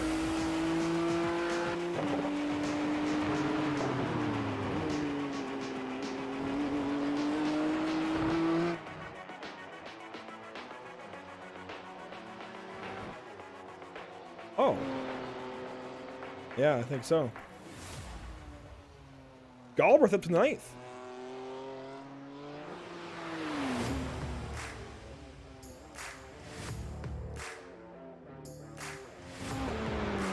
Bryce Rodriguez will come down to the line here in just 1 second. Or, well, a few seconds, I suppose. On the home stretch, anyway. Bryce in a Ferrari tonight, and he will take to the pit lane. Marcos Nunez working on another lap here. He's on lap number 3. Juan Blanat has now begun his final lap.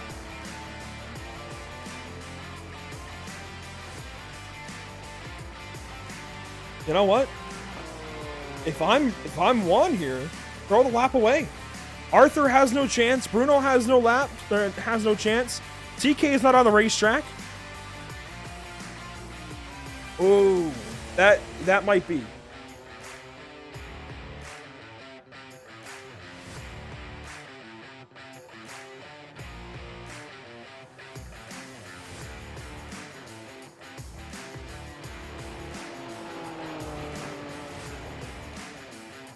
Yeah, you might be right. I think you do try and go for the pole then, and at that point, if you end up second or third, the points don't really matter. You're still getting enough points to offset the gap that you have, so I think you're a little more on point there. I really do. I like your take at it. I think you're a little more correct. And We'll see what Juan can do on this final lap of qualifying. A 1:31.313 so far. We haven't really looked at our lap records for this place, but let's go ahead and do so now while Juan finishes up his qualifying run. Bring up the track map here. We don't have a GT3 fastest lap, but GT Le Mans, let's see, GTLM or GTE is a 1:30.101. GT1, when they still ran here, the lap record was set in 2010. That was a 1:34.168, and Juan to the line does not go faster.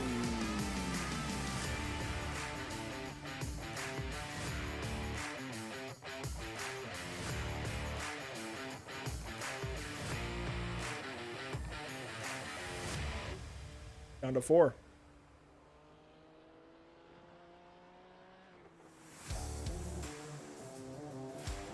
Yeah, Nicholas got through there right at the end of qualifying. So proper effort there from car 7. Had one last chance to position his car nicely, and he did exactly that. Arthur Leist will start from 4th. Bruno de Carmo 5th. We'll go through your full starting order here in just a few moments. While we have these few moments at the back end of qualifying, let's talk about some upcoming broadcasts here at PitStop TV. There are a lot of them, and next up, you see that Sunday. It's a throwback day. MPI Cup Series is at Darlington Raceway, the track that's too tough to tame. The Lady in Black. The MPI Cup Series will have plenty of throwbacks on display, and if you haven't seen them just yet, well, I certainly recommend that you go over to our social channels, Facebook, Twitter, Instagram. We've been posting a bunch of them. In fact, right before this broadcast, we posted both Judd Danielson's throwback and Casey Knighton's throwback. One is to Dick Trickle, one is to Davey Allison. Both are really cool to look at. You should definitely go take a look at our Facebook, Instagram, and Twitter right now for not only Emerson Arden's social media updates, but also those paint schemes, those throwbacks to the MPI Cup Series heading to Darlington this week. Tuesday afternoon, we get the Michelin Raceway Road Atlanta with British Sim Racers in their MX5 Trophy Tuesday campaign. Before Wednesday, we get the Outlaw Sim Series headed to Watkins Glen International. A lot of broadcasts coming up. Certainly recommend that you follow along with us here at PitStop TV to check them out, to catch them as we get ready for race number 8 of the season here, JP. It's been a wild season, and we're finally ready to go ahead and close it out. On your front row, Gustavo Ariel comes in 5 points back of where he needs to be for a championship. Juan Blanat 5 points ahead of where he needs to be. That's changed now. A 1-point swing in qualifying. Gustavo, a little bit easier of an effort here in race number 8 now to try and claim top honors. Nicholas Rublar will start from the 3rd place. Arthur Leist in 4th. Bruno de Carmo will start from 5th place. Fabio Zamperlini 6th. That's stacking a lot of Brazilians at the top of the field. Starting 7th is Bryce Rodriguez. And a Ferrari Marcos Nunez starts from 8th place. And to finish out your top 10, it's Pro-Am pole sitter Rodrigo Lepre and Scott Kimbrough.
22 cars ready to go racing here at Interlagos. Let's check out the weather one more time. As you can see, it's gotten cloudier, JP.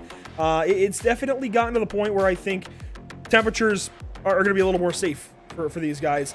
80 degrees in the air, 90 degrees on the track. That's cooler. It's cooler on the track because of the cloud cover, but it's warmer when there is sun. So if the clouds move on out, you have to wonder if this place is going to heat up and it might get a little hot. Yeah, and if that does, Andrew, that's gonna really throw a spanner in the mix. I would really like that to see, the track temperature really soaring up high. The winds are picking up and slowing themselves down, but I don't think that's gonna be a major player on tonight's race. But yeah, if the track temp really soars up, it would definitely be interesting. Our leaders on the grid working through turn number 11. Get ready to get this race underway. 50 minutes of pro-am action on the way here. One pit stop guaranteed for each of these drivers. Shouldn't see any tires taken, but if the track continues to heat up, maybe, just maybe, we'll see a few added on to these cars, a few swapped out, as the Porsche pace car leads us through the final couple of corners and up past Subito dos Boxes. JP, call us to the green. So now, pace car lights are out. This is it, Andrew. The final race of the season for these guys. Our championship leaders lines up a second place. Contender lines up in first on the inside as we now wait for the championship. There we go. The teammates line themselves up, and that's going to allow Andrew already for some early strategy. Gustavo Ariel is going to lead us to the green flag as we head into turn number 1. A perfect start for full-time esports. And, well, they're going to have a good start. They have 3 cars in the first 3 positions.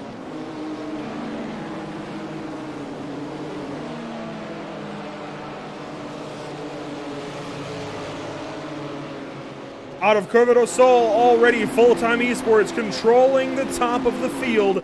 A fantastic start by them. Perfect choreography. And Nicolas Rubilar will take over 4th. That puts Juan Blanat down into a battle for 5th with Bryce Rodriguez. This could be championship deciding. He needs to be careful, but he needs to protect that 5th place right there. Jesus, my English is going out of it. And as you can see, a few drivers, looks like we're single filing through the rest of the field. There we go. Juan Blanat still in 5th place. Andrew, but definitely not what he wanted to see. 3 full-time esports drivers ahead of him. And, well, Nicolas Rubilar as well. And not a great start for Juan. What do you do right now? Do you attack early on in the race? Do you start fuel saving as early as possible? Quite a few questions on his mind. To the back end of the first lap, we'll get some questions answered in the next 20, 30, 40 minutes. As the field quietly but quickly works on through lap number 1. Good to see that there were no incidents here at the start. Of course, that massive melee on lap number 1 in the amateur race. As soon as I say that, we've got problems further back.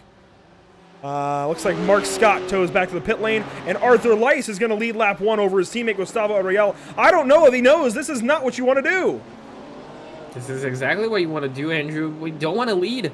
It looks like Lice actually overcooked the, well, turn number 1, and that allowed everyone to check up. And look at that, Rubilar actually got the position over, looks like Bruno do Carmo had to check up a little bit. And, well, further battles behind, you can see there Juan Blanat going side by side with Bryce Rodriguez, looks like, and that could come in contact. These two actually going at it. That's really allowing Gustavo to really check out of this pretty much on another zip code. Looks like the number 14 tries to close the door on Juan Blanat, but he wasn't able to do it, and he's probably going to have to yield that position to Bruno do Carmo. He's going to have to fight it around the outside. Can he do it? It's going to be tricky. It's going to be dangerous, but he does keep his car on the outside. Now lining up to turn number 9. He's going to have the inside line trying to squeeze Blanat out, and he does so, retains that position. So after quite a massive change for positions, well, they kind of get it under control. Nicolas Rubilar still breaking those teammates up. That's what you don't want to have. And with Gustavo Ariel out there clear by 1.2 seconds, these full-time esports guys, they've got to back the field up quite a bit if they really want to keep him there, because he's going to have to take more fuel if he doesn't have any help in this draft. So the choreography on the start was great, but the choreography laps 1 and 2, not so much. No, absolutely not. I mean, Lice, I think it was Lice. It was either Lice or Bruno do Carmo. Absolutely botched turn number 1, and that really costed him. Obviously, Gustavo is in a good position to save if his teammates can hold these guys back, Andrew. If Lice now can really hold Rubilar, back, Gustavo is going to have a good gap, and after 1 point, after, maybe around 2 or 3 seconds, he can start saving just as much as these guys, but it's going to be a big challenge. And Blanat, he's still in 5th place. He had a shot at 4th, but unfortunately couldn't get past the number 14. On board here with Juan.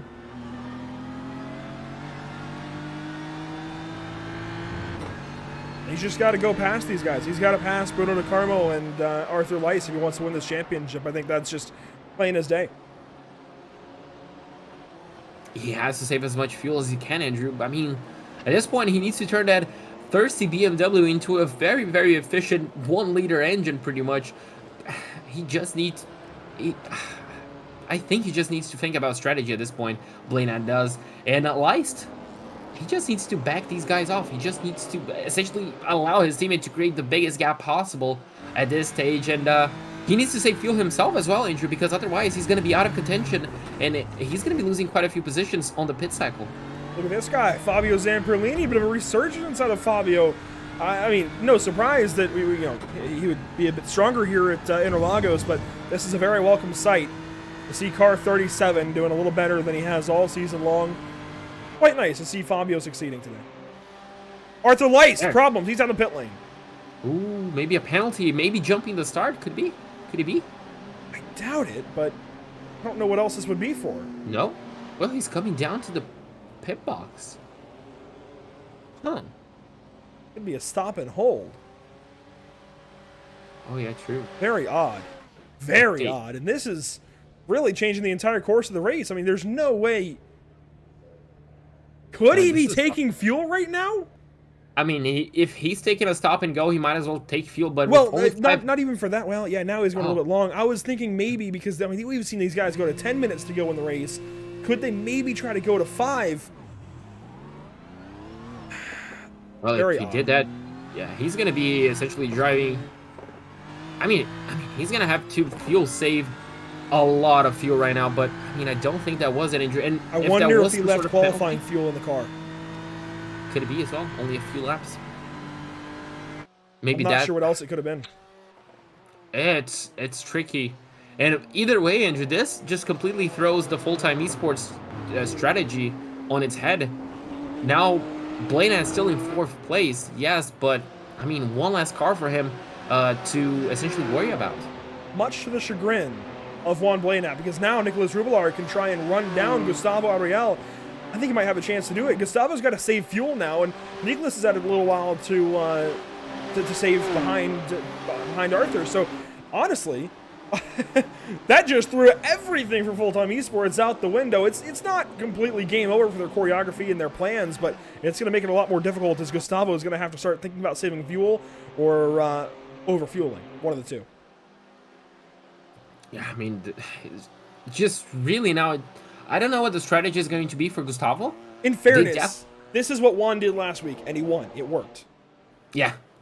Yeah, that's a good one right there. So, obviously, Gustavo is on his home turf, Andrew. I'm pretty sure he has more laps around here than pretty much any other driver, but it's still weird to see, this strategy being thrown around.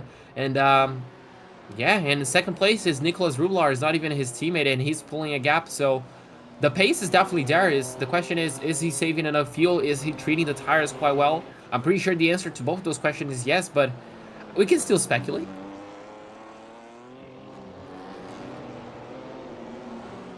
Bruno De Carmo in the 3rd position. Definitely team orders were apparent from the beginning of this race, and it's going to play a big factor in today.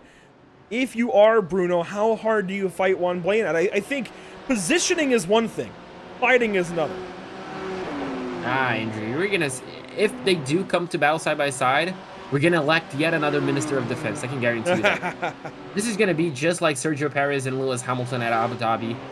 Bruno is definitely not gonna make Juan Blanat's life easy whatsoever. And well, yeah, we're gonna come to that when we come to that. Zach Rosar just won the comment of the night, and if my girlfriend chimes into the chat, she's gonna like it too. We don't talk about Bruno. I don't know. I don't know if you've got the reference. I don't know if Disney movies make it down to you, but that's a good one. That's a good one. That's a top notch right there. That's excellent. Yes, quality. Comment of the season, maybe. Anyways, Scott Kimbrough leading in Pro-Am over Rodrigo Laprie. This is for 8th and 9th on the racetrack. Mike Galbraith is 10th. Reed Gibson and Paulo Goday are 11th and 12th fighting, with Tony Kanaan just behind. If you're either one of these two, and you've got TK breathing down your neck at Brazil, you might want to think about getting out of the way potentially. Yeah, could definitely be. That would be interesting. As Tony Kanaan, Andrew, just like we mentioned on the pre-race broadcast, unfortunately the races this season haven't really gone his way, have they? I guess. No, not at all. His NARL career has been abysmal, aside from that one streamer championship back in January, and even then he dropped out by connection. His career has been abysmal. His runs, his speed has been fantastic, but his career, his results have been terrible. Yeah, absolutely. It's just so unfortunate because we know how much of a quality driver he is. I mean, his resume. We don't have to speak to his accolades. Yeah, I mean, it's Tony Kanaan, but it's just unfortunate not going his way, and it's just a bit more of the same. He's just outside of the top 10, and he's one of the few pro drivers who's outside of the top 10. Actually, just only him and his teammate Arthur Lice. I guess it's safe to say we all expected a bit more of TK throughout the season. Yeah, it'd be nice to see him a little more. Hopefully we see more of him in a couple of weekends, actually. Not this weekend, but next, as we go to Watkins Glen, where it's going to be a 24-hour race around the Glen. I'm so excited for that. 24 hours at the Glen is something you don't hear a whole lot, if ever. But North American Racing League has put together cash days once more. We did it last September at Long Beach. It was 4 hours then. We've hit the multiplier by 6. Scott Reiser said, full send, let's go. 24 hours at Watkins Glen next weekend. Preparation for these teams, it's already top notch. It's already full go for these guys, and we're gonna have to catch up quite a bit. We've had so much racing lately. It's gonna be a lot of fun though. We've got 12 hours of commentated, if you will, manned coverage, and then 4 hours planned of non-commentary coverage that we're gonna bill as listening to the sounds of the sim. So 16 total hours of coverage out of 24. A lot of racing action to watch here on PitStop TV. We'll have 8 hours of break time for us to regroup and, frankly, sleep through that 24-hour race. And the drivers, they might not be doing a whole lot of sleeping. But JP, it's a little more difficult for us to wake up right before a broadcast, right before a 24-hour race, and get it going, quite like the drivers can. So we need that little bit of a break, and it's still gonna be a lot of fun. 16 hours of coverage, Watkins Glen, day and night, GT3 cars, a stacked field, a lot to talk about. Oh, absolutely. Not only the drivers are preparing themselves, Andrew, my fridge is getting quite full of Red Bulls from my, just picking up one extra each day? Yeah, pretty much, just stacking up slowly but surely to keep myself, but it's going to be a whole lot of fun. We might not even need it on the early parts of the race, but, I remember the cash days at Long Beach. That was a whole lot of fun, and now multiplying it by quite a few, and obviously, more cars. Watkins Glen, we just saw how fantastic it was on BSR early today. It's just going to be a whole lot of fun. Just like this race is, a whole lot of close racing, Andrew, and I wonder who we are following. I'm trying to piece together, and I wonder if this just ahead. Oh, yeah, Reed Gibson. Is this Paulo Godoy just ahead? Yes, sir, it is. We're being fed some information, though, and this is breaking. Gustavo Ariel may have a problem. I'm going to look into this a little bit. Rodrigo Pereira out in the chat mentioning that Gustavo has a problem with his TVs. Rodrigo, if you have got a link, does he have a stream going that we can check it out? Any way that we can find out about this would be nice, because obviously we're not going to know this just from watching the session as a spectator like this. So anyway, yeah, if you've got a link for us to check it out, we can actually bring it up on the broadcast and try and show this issue. Yeah, definitely. If you've got a link, this would be huge. And that issue still continues. It could really cost him. Obviously, if it turns off, Andrew, in the middle of the corner, if it's only the corner TVs, you can kind of get away with it, run with a single monitor. But if it's your main one, then you're going to be in big issue. So it's sounding a little more like maybe he's used to VR, and the VR has quit, and he's racing on just the TV. Rodrigo, please do your best to try and feed us this info. This is huge, if this is correct. Is that a little more correct, that maybe he's usually a virtual reality racer, and maybe that's not working? If so, that is a big adjustment. We had Fiona Siddons and BSR have that issue recently, didn't we? And that's definitely a big change for a driver. Yeah, definitely. And adjusting not only, obviously, throughout a day, but mid-race as well, or just before a race could really be tricky. And we're just going to have to wait and see. Andrew, I just hopped on his stream live on Twitch. And oh my God, you're kidding me. Hang But on, no, let me try that- and bring this up. Let me try and bring this up on the stream. Give me just Okay. one moment. It's gonna take a second. This is live TV happening. My good. See if I can get this. Just 1 second here. This is huge. Okay, I think we've got it ready. Will be in a moment.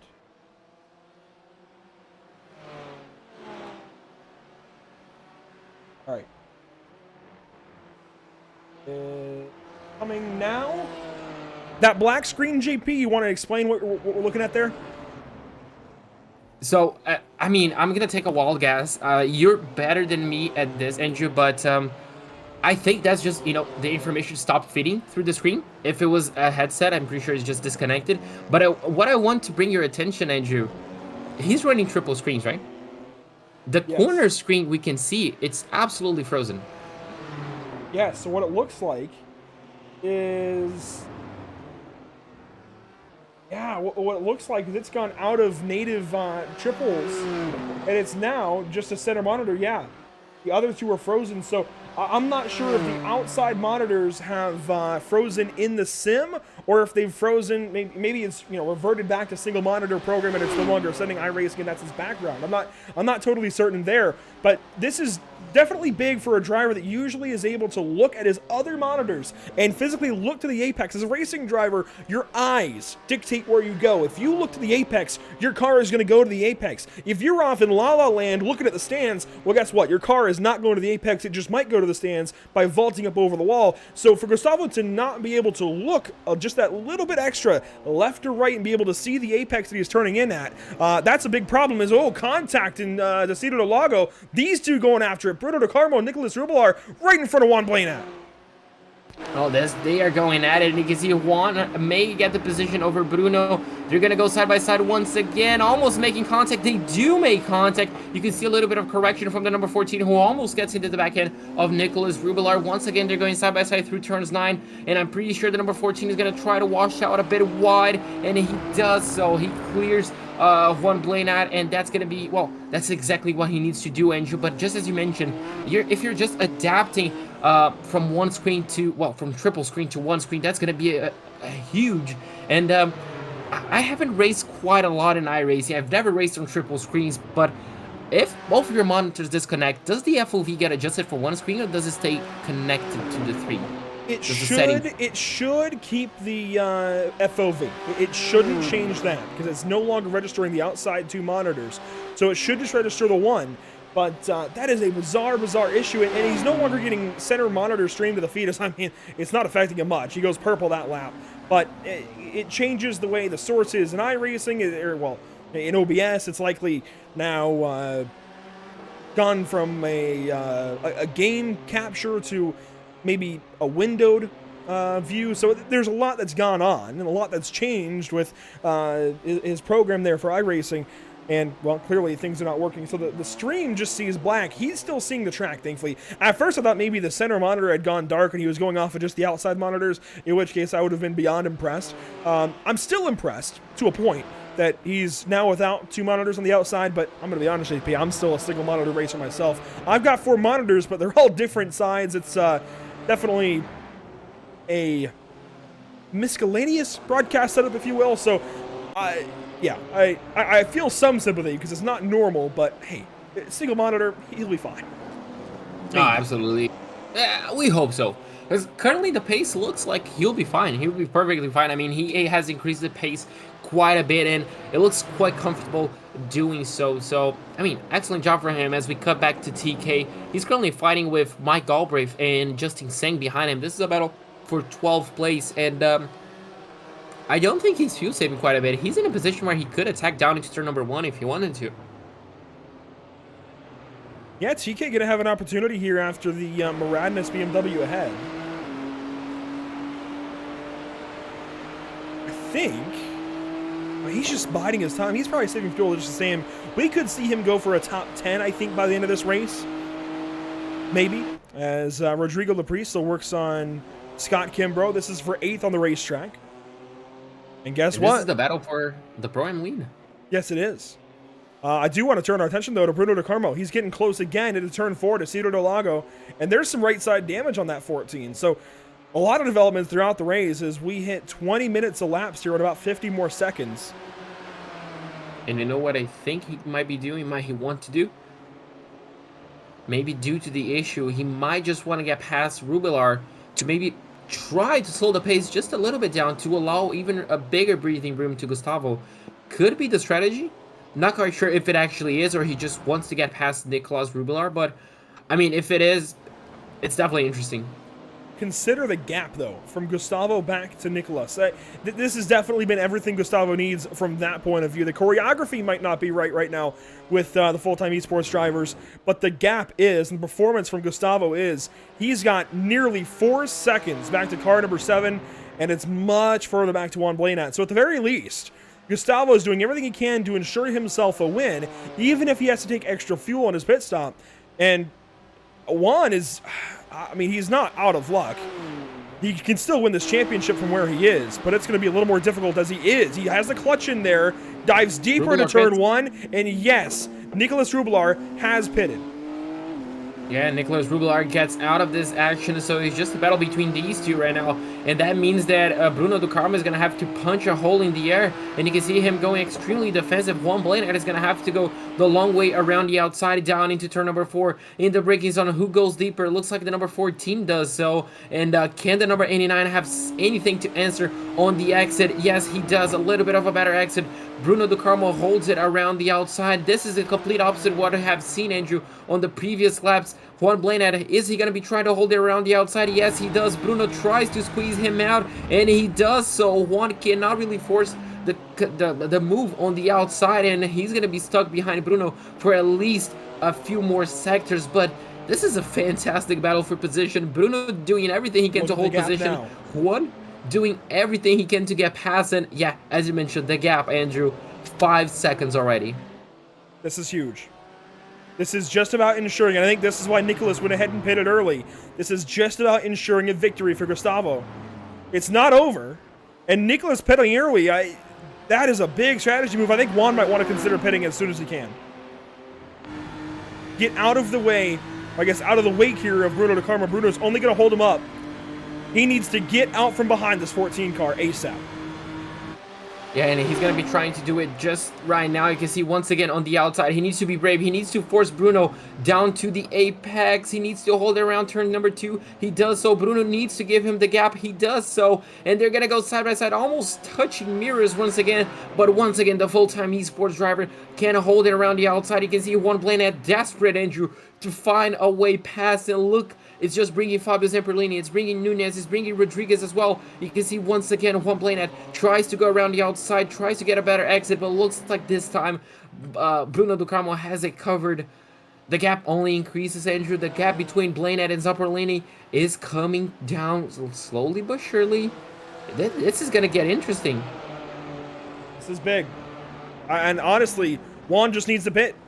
Get away from Bruno. Get out there, do your own thing. The longer he stays in this battle, JP, the more time he loses. In the last lap alone, it's been 2 seconds. He's down to 7 seconds back now. This is absolutely tragic for Juan Blanat. He has got to get away from Bruno De Carmo. This is crazy, Andrew. This is just the opposite from what we saw in F1. Remember, Sergio was bringing the gap down to Max. This time, Bruno is bringing the gap up to Gustavo. He's just allowing Gustavo to increase, and look at that. Everybody, we essentially going to have everybody up to Bryce Rodriguez on this battle. He needs to get out of this battle, but if he comes into traffic, he's going to be really on the back foot. He cannot afford to come back into traffic and having to overtake everybody. He just has to get past Bruno or just save more fuel. I mean, at this stage, I think the win is going to be out of reach. There's so many fewer cars in this race. Look at Nicolas. He's got no traffic all around. Yes, it might suck that you don't have draft, but at this point, a single car pace is going to be faster than these guys running 133s behind Bruno. Gustavo's able to run 131s right now. You cannot stay behind Bruno De Carmo another lap. You've got to get out of this. At this point, you're opening the door to Fabio Zamperlini. You're opening the door to Marcos Nunez. If you're Juan Blanat, you've got to pit. Yeah, you can't move Bruno De Carmo. No, absolutely Clearly, not. He's battling him afford. is not going to work. He's too good at defending right now. And even if you do pass him, he's got the next straightaway and he can pass you back. So you've just got to pit. If anything, you end up a little ways behind Nicolas, and you're able to maybe draft up to him, and maybe it works out. But you've just got to pit at this point. And I think, don't forget, Andrew, Bruno has absolutely nothing to lose in this battle. Nothing. Yeah. And Juan has absolutely everything to lose. He has a whole championship on the line. Oh, there it is. And that was a mistake. Misstep. Yeah, that was a small mistake from Bruno, and that's going to bring the gap once again a bit down. And what does Juan do with this time around? You can see 4 BMWs in a perfect straight line. Does anyone dive into the pit? Fabio does. That could prove dividend for him. He saw the two battling hard, Andrew, and this could really, really help Fabio to get a few positions. This could really backfire on Juan Blanat. Yeah, this is big for Fabio. He's going to be able to get out of that traffic. At this point, they're running slower than a single car. Even with that mistake, I think he's going to be better off for it. Fabio Zamperlini to the pit lane. But, you know, the problem is, Andrew, that now we're going to have an idea or where he might come back. And actually, I'm looking. The gap to Nicolas Rubilar and Brian Zinn is 20 seconds. Nicolas is definitely going to have the position over Juan and Bruno. Yeah. And look at all the clear air. Juan needed to pit, actually. Yep. I mean, ahead of Nicolas, look at this. There's no traffic for another 4 seconds up to Lucas Souza. And behind him, there's no traffic. At this point, Juan needs to come in. At this point, he already Throw lost the strategy position. out the window. You're saving time if you just pit. It's now 9 seconds to Gustavo. This is ridiculous. This is crazy. Yeah, he's not catching Gustavo anymore. I don't think 9 seconds is way too much of a gap to close up on pace. Yeah. And at this point, Andrew, they have been running such slower laps that not only Gustavo is catching up, but the strategy of Nicolas Rubilar is actually working to perfection. He's going to close the gap quite a bit. Maybe not to Gustavo, but he's definitely going to open up and have a safe second part of the race after all these guys pit, after all the pit cycle. So he's going to be in a perfect situation. And Juan, well, unfortunately for him, not working out. There we go. Finally comes down to the pit lane. I'm not sure if he was listening to us or his spotter just told him where Zamperlini came out, but finally comes down to the pit lane, Andrew. And he's not going to be saving a lot of fuel. He was pushing to try and get past Bruno. He may be going wrong. Finally, Juan Blanat into the pits. Let's see how much fuel he takes. For reference, Nicolas Rubilar took 15.1 seconds of fuel. Fabio Zamperlini, 15.0. We'll see where he comes out. Brian Zinn earlier took a 14.5. Pitted on the same lap. 14.0 there for Juan. He did have plenty of time to save fuel. I'll give him that. See where he exits. He's ahead of Fabio. Nicolas is up the road.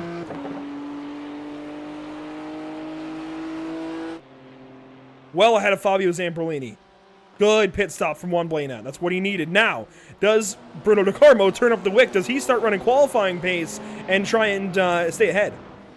I think he just pits to cover, Andrew. Even if he underfuels the car, if he just comes down to the pit and covers that strategy from Juan Blanat, he's going to be golden. And obviously, that's really going to annoy Juan, but it's, I think, what needs to be done. Honestly, he could underfuel the car and come back in later. If he gets his job done, he backs him up further. But yeah, he can throw his own result away as long as he backs Juan up further. He's doing his job. He can pit at the end of the race. It doesn't matter to him. No, he needs to finish ahead of Juan. That's the main focus. Well, yeah, you're right. You're right. I suppose. He can continue as long as he underfuels the car and comes back ahead of Juan. And now the job of the spotters, if the full-time esports team, obviously, if they do have spotters, they're following the race. They're going to be analyzing the lap times of Bruno. They're going to be analyzing the lap times of Juan, and they're going to be comparing to see, okay, Juan is catching up, so you're going to have to underfuel a little bit to make sure you come out ahead. You're going to need a perfect pit stop. Or in the other case scenario, Juan is losing a bit of time. You can either push a little bit and be safe on the pit lane, or you can ease up a little bit and save more fuel. So now the spotter's job, Andrew, is to analyze all that data so quickly and make up a decision. But for this guy, I mean, if you're his spotter, I mean, you just tell him, hit your marks, you're golden. Gustavo Ariel clear of his teammate Bruno De Carmo by nearly 9 seconds. Marcos Nunez is in the third position. This a live look at your second, third, and fourth place cars. Bryce Rodriguez, they're in fourth. Scott Kimbrough, and all of this mayhem up front, all this madness is cycled through into fifth spot. At least for the time being, Rodrigo Lapri is behind. And your Pro-Am points leader, Paulo Godai continues to run ahead of Reed Gibson and Tony Kanaan, now in the 7th position with pit stops midway through here. We shouldn't see the rest of our pit stops until around 10 minutes to go.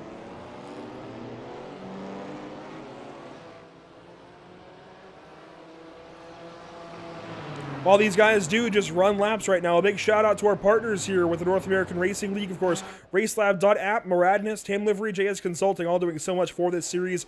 RaceLab.app, a fantastic third-party program. If you're looking to add to your iRacing experience, no matter what level of experience you're at on iRacing, RaceLab, Moradness, Tam Livery, JS Consulting, they've all got options, they've all got results for you. Be it RaceLab's third-party software, Moradness, professional racing driver coaching, Tam Livery's paint schemes, or JS Consulting's website solutions, and more. There are plenty of options to help you out with your iRacing career with each of our partners with the North American Racing League, RaceLab, Moradness, Tam Livery, and JS Consulting. Back to our action. Bryce Rodriguez still all over Marcos Nunez. This is for 3rd on the racetrack. And we've got some pit stops. Justin Sang in the pit lane. He will exit. And Blake Scott with him. Yeah, a few of these guys coming down to the pit lane, Andrew. Just under 20 minutes to go. This is what we kind of expect, right? This is where, I guess, the fuel window in normal races would really open. Not on races like this, but yeah, a couple of these guys coming back to the pit lane. Obviously, they're going to start, the positions are going to start shaking up, and drivers are going to be in their effective finishing positions, as we have this little battle right here between Rodrigo Lappi and Scott Kimbrough. They're going for it again, and if Rodrigo was saving quite a bit of fuel, Andrew, he's in a really good spot to jump Scott on the pit lane. They work on of turn number 12, headed up the hill. And Bruno De Carmo's closing in aggressively because Gustavo Ariel is taken to the pit lane. There you go. So the race leader comes down in the pit lane. Actually, the first driver, which actually makes quite a bit of sense. Ooh. And a small mistake right there. That shouldn't really change quite a bit. And we're going to see how much fuel he takes. We can compare that to Juan Blanat to see, what strategy Gustavo was using. Bruno De Carmo and Bryce Rodriguez, Marcos Nunez, Rodrigo Lappi, Scott Kimbrough, all of them looks like come to the pit lane. Just Reed Gibson doesn't. Marcos Nunez in. 12.95 seconds there in the fuel. Being very aggressive. So where do they cycle out in comparison to Juan Blanat? There's Juan. Oh, man. It still didn't work out. As I think he needed a pit before Nicolas, and even then, I don't know. This is just... I can only imagine the frustration right now for Juan. This has got to be frustrating. Oh, absolutely. It definitely is frustrating, Andrew. Just trying something different and obviously not working out. And, it works perfectly for Bruno. Now, Juan, obviously, he has a bit of an advantage. He can be a bit more aggressive around here, but he needs to be very careful to not incur a penalty, to not get incident points, and obviously not take himself out of contention. So what can Juan Blanat do? He's going to cycle into 4th, as we pretty much expected. I mean, the only thing he can do is beat Bruno to the line. I think that's it. If he beats Bruno to the line, he might be able to sneak away with the championship. Otherwise, it might be a tie or even leaning the way of Gustavo Ariel with the dominance. I forget what bonuses are available. Scott Reister, I'm sure you're watching right now. You can help me out with that. But I don't know. Reed Gibson in the pit lane. Good to see his BMW make it back without issue. He does slide through his box a little bit. Yeah, finally comes down to the pit lane, Andrew. And he actually is the driver that may have denied Gustavo of a full Grand Chelem, I think it's called. Gustavo was leading each and every single lap, and I'm pretty sure it still had the fastest lap of the race and got pole position. So, yeah, Reed just saved a bit of extra fuel, comes out of the pit lane. Looks like he's just going to exit out of 11th spot, actually, just ahead of TK. So, yeah, good job for him. 4th place on his class. Meanwhile, the gap still all the same, and actually came down quite a bit, 5 seconds to Nicolas Rublar. So Nicolas is a whole lot closer. Bruno De Carmo is only 2 seconds back. Oh, and Juan Blanat goes on through to 3rd. Whoa! Bruno De Carmo suddenly went wide, and that is everything Juan needed. Everything and more. Let's take a replay. It gets started into Cerro del Lago. It really gets set up out of Curva do Sol. Let's try and rewind all the way back to the Senna S, and you'll really see what happens here. Juan Blanat backs it up at Apex. Great job there to just start setting up Bruno de Carmo for a pass. Yeah, excellent job, and you can see it's really going to pay off around here. Bruno's going to go defensive once again, and Juan is going to have to go around the outside as well. He's kind of used to at this point with the number 14. He's going to break a little bit earlier. No, actually, he's going to go side-by-side through turn number 4. He's going to extend the track a little bit, but then he's just going to rejoin side-by-side, and he's going to have the inside line, and oh! A bit of touchy, a bit of argy-bargy around there, and then he just completely drives alongside. Just carries a bit more speed, a lot more speed. Oh, and I wonder if something went wrong on Bruno's car because he slowed down quite a bit. Something is missed for Bruno de Carmo, and I'm not sure what. He's dropped down to 7th position now. Could it be quite a bit of damage, Andrew? We saw on BSR just a small touch completely collapsing the suspension. I wonder if this small touch, I mean, somehow broke his car. Doesn't make a lot of sense, but could have happened. Let's go back and see the contact one more time. I don't think it would have, but let's get a look at it here. For Bruno de Carmo and Juan Blanat. On board with Juan. Bruno just came over. I mean, he just tried to clear himself. And certainly was not clear. And then just inexplicably lets him go. Lets Marcos go as well. I mean, at the very least, you want to fight Juan if you're trying to help your teammate. Yeah, I just hopped on to Bruno's live stream, Andrew, and I mean, the car seems to be intact. The thing is, right now, it's obviously he lost the position. Blanat is up to 3rd, and Andrew, another point that you get as a championship point right here is if you keep your score at 0 instant points. So yeah, if you get 0 instant points throughout the race, you get 1 extra championship point, 1 or 2, but I think it's only 1. So from the chat right now, obviously the strategy is for Gustavo to remain himself leading the race and keeping, you know, himself at 0 instant points. Obviously that's not accounting if Blanat catches up and passes Rubilar. That's going to be a whole nother story, but that's the story right now. Well, I'll let that one speak for itself. If that was a 4X, I'll let that one speak for itself. As far as Scott Reister, he is very much not racing currently. He is in the pit lane and has been there for 21 laps now. Bruno got a black flag after that 4X. He's not served it yet. Actually, yes, he has. You're right, he has. Okay, that would do it. He's really got that many off tracks? Now maybe he was defending quite hard, wasn't he? Yeah, but not much contact. That's a lot of off tracks to get to force a black flag. And I mean, if you count, Andrew, remember they touched a little bit a few laps before, so that could have been a 4X. If this was another 4X, that's already 8 instant points. If he came into contact with each and every, any other driver, it could also be, you know, just straight up instant points. So it just, it's all just adding up, and unfortunately, it all came to, well, a penalty. Let's get back down to the Pro-Am battle. Scott Kimbrough leading the way and has been all race. Paulo Goday is now up into 2nd over Rodrigo Lapri through the pit lane, I believe. And these two are very close. Well, Paulo putting together a fantastic race. Maybe not race winning, but certainly going to claim the championship, no doubt.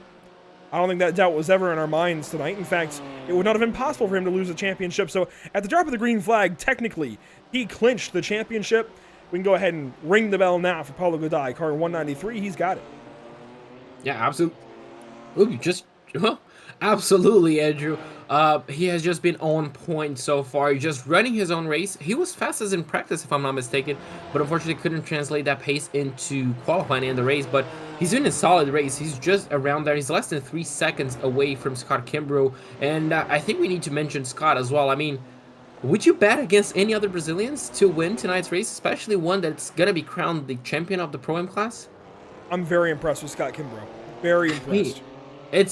excellent race from him. I mean, absolutely on point to just, I mean, dominate the race so far. I don't think we've seen any other driver leading the Pro-Am class so far this race. But yeah, he's just doing what he needs to do, just carrying out the speed, you know, just carrying out the position. Now he's getting quite a bit of help from Bruno just ahead. So yeah, I mean, doing what he needs to do. And if you bet on him, I think you're going to be cashing out big in around 10 minutes time. Here's a battle. Blake Scott, Lucas Souza. This is for 16th. Both Pro-Ams. And they were just a whole lot closer, but now Lucas Souza starting to fall off just a little bit. Brian Zinn and Pierre Thompson are close. A BMW and a Porsche. And these are the last two cars running, actually. They are 18th and 19th.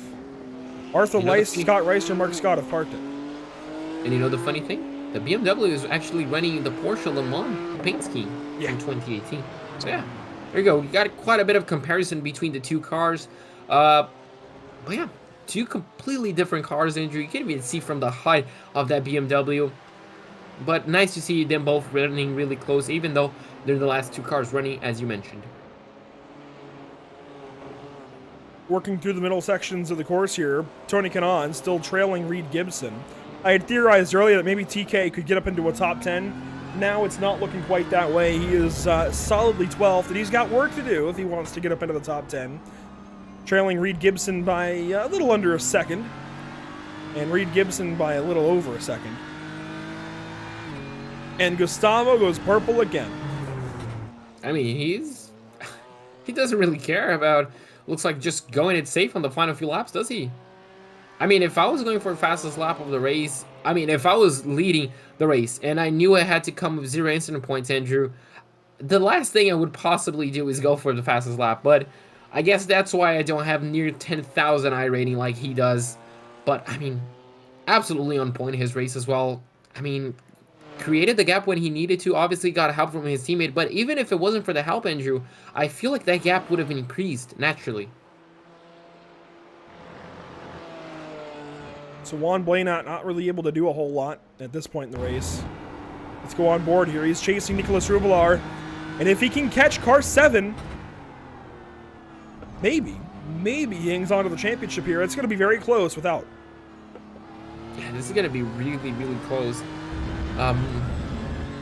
Wow, I mean, I just don't know how close it is, Andrew. Unfortunate. It would be nice if we had the Formula 1 style live point settings, you know, just knowing exactly what the conditions are. But, you know, for the pace that Juan is putting in, I can just assume he needs to pass Rubilar to win the championship. So, I believe, looking at results right now,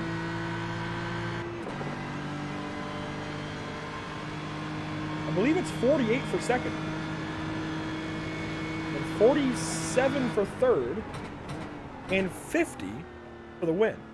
So it's a 4-point spread between Gustavo and Juan Blanat by points they're earning in this race. I'm not certain on the pole points. Oh boy. How many overall victories does Juan have?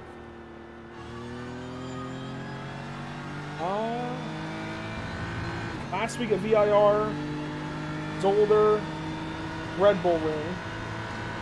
Wait, no. Whatever was prior to that. Yeah, I think Red Bull Ring was Gustavo, I think. Got one. I think you might only have one, actually. Oh. I was rubbing my eye that entire time. I had an eyelash invading my eyeball, so that was part of it.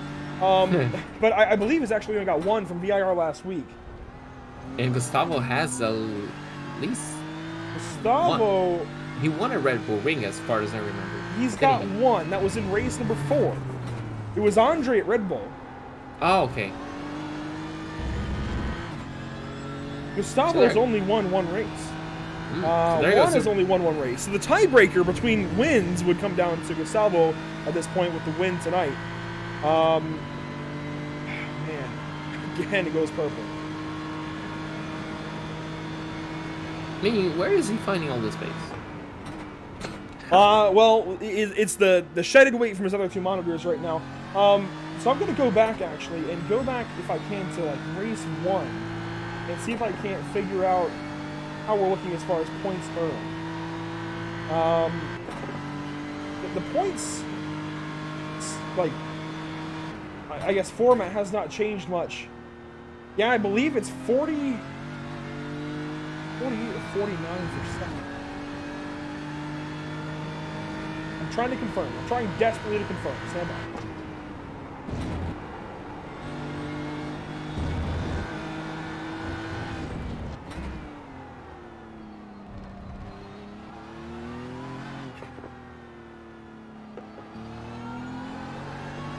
Regardless, I mean, this is going to be about tied, I think. Yeah, this is kind of coming down to the line. The gap between Juan and Rubilar is remaining the same. I mean, it's just stuck at 1.7. Both of them running the exact same pace at this point. And, yeah, I mean, if it comes down to the tiebreaker, Gustavo is going to have the advantage just due to this win. There's at least 2 bonus points available.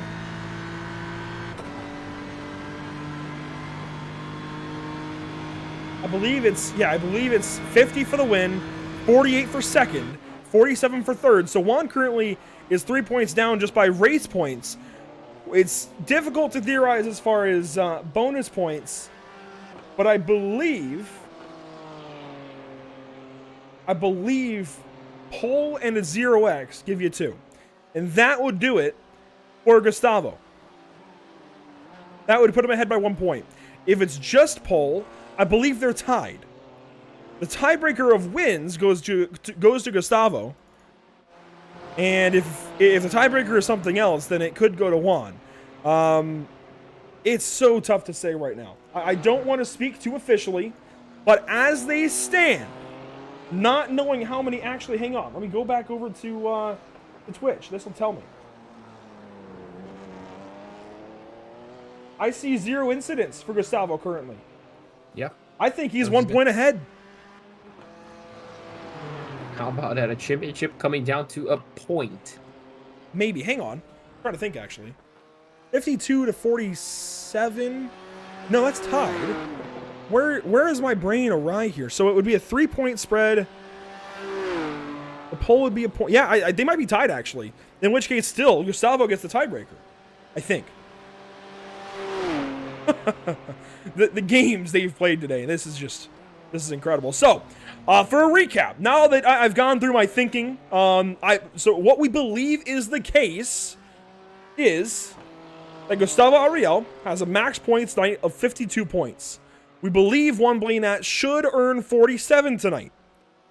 It's 50 for first, 48 for second, and 47 for third from what I can tell, and I believe that is accurate.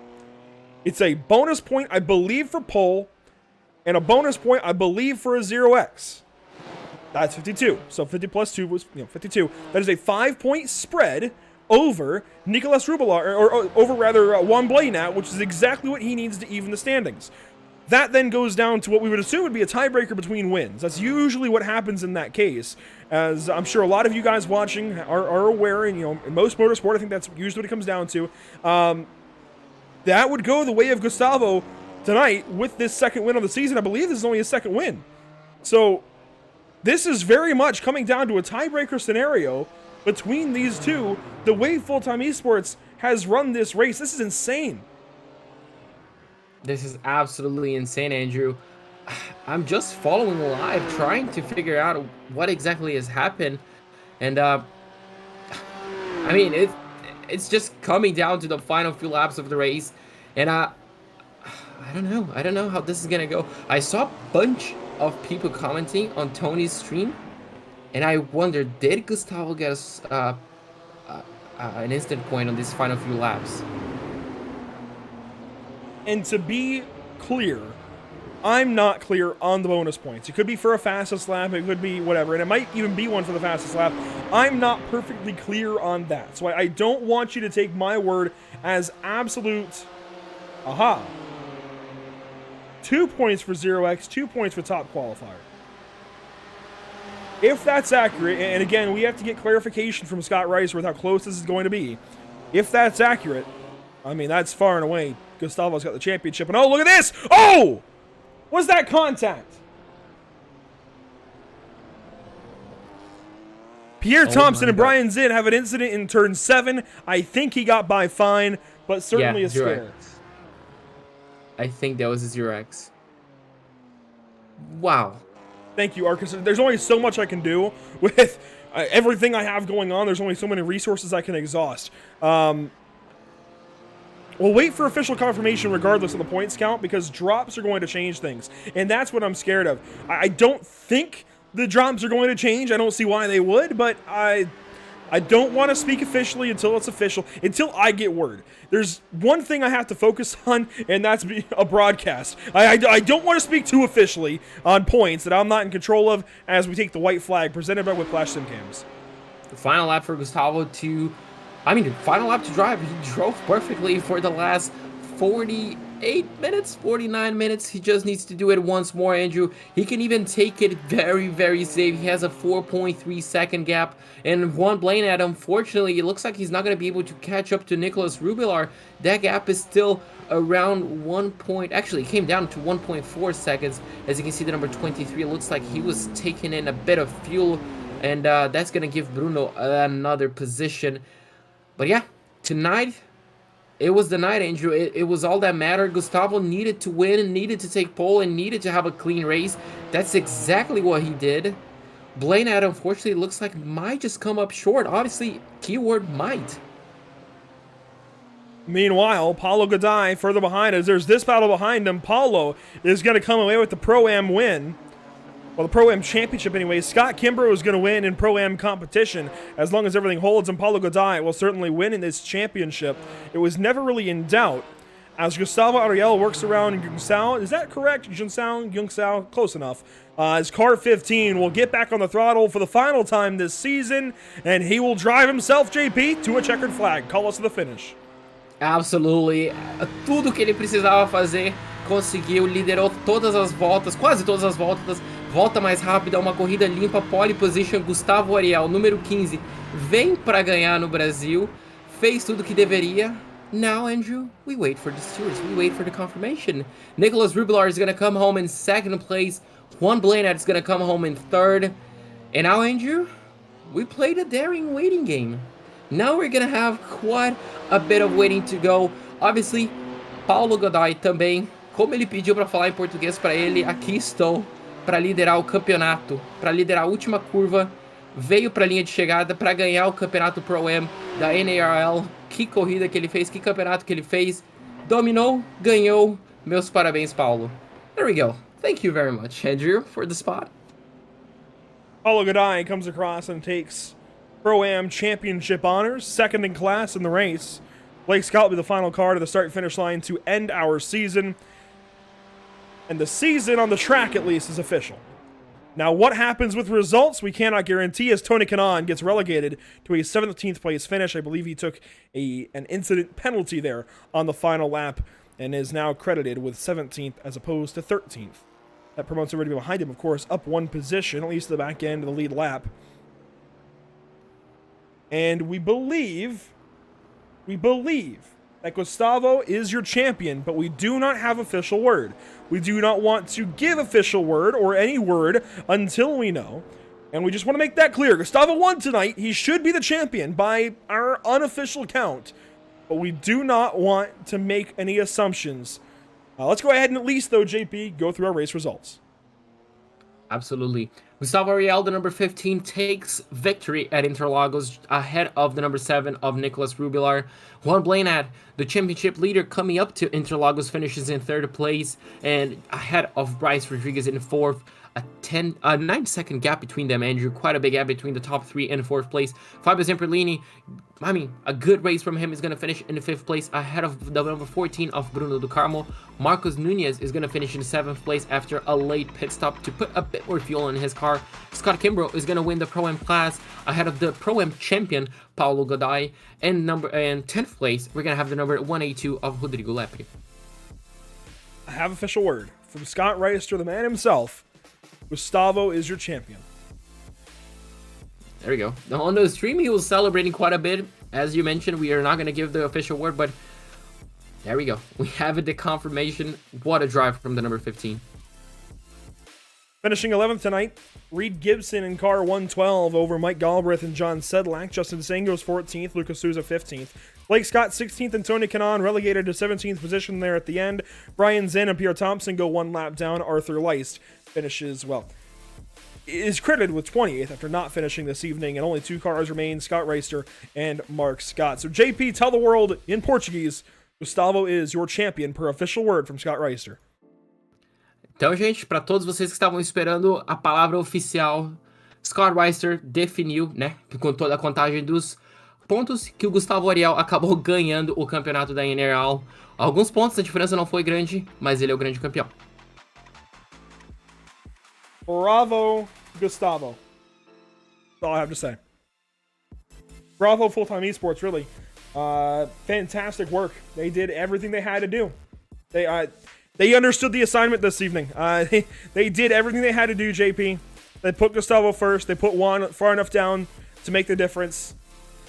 That's how you do it. Absolutely. That's all you needed to do. He scored more points, Andrew. I mean, not a lot more points, we don't think, but just enough to edge out. But, I mean, we need to give praise as well to the number 89. What a season he had as well. Just unfortunate that he was just only one car against 3 full-time esports drivers. They threw everything at him. He tried everything he could, but unfortunately it wasn't enough. JP, you have the honors this evening. Gustavo Ariel is standing by. Full-time esports driver has just claimed a championship in Brazil. Bom, Gustavo, finalmente falando com o campeão, ficou para o último minuto a confirmação. A gente não sabia para qual lado que esse campeonato ia balançar, mas acabou indo para o seu. Como é que estão as emoções aí? Fala, boa noite aí, pessoal. Cara, as emoções estão flor da pele. Aconteceu uma coisa no começo da prova que me deixou um pouco com medo ali, que meu jogo ele minimizou no meio da primeira volta, por isso que deu um bug lá. E aí, nossa, eu mantive o volante reto, o jogo deu aquela travada, foi para um lado pro outro. E na hora que eu voltei o carro tava reto, graças a Deus. E eu consegui também, mesmo, e com isso minimizou, eu fiquei numa tela só. Então eu fiz a corrida inteira numa tela só, na tela do meio ali, meio estranho, né, as 3 telas em uma. Então consegui ainda fazer 0x, a equipe manteve calma, falou foca aí, faz o teu. E consegui, graças a Deus, na minha pista favorita, trazer esse título para casa. Cara, eu tô muito feliz mesmo, tô muito feliz. Quero agradecer demais aí a Full Time, aos patrocinadores B8 Seguros, Logitech, também o pessoal da Prislab, da Luporini, brigadão aí a quem nos apoia, o pessoal da Twitch também, demais, valeu.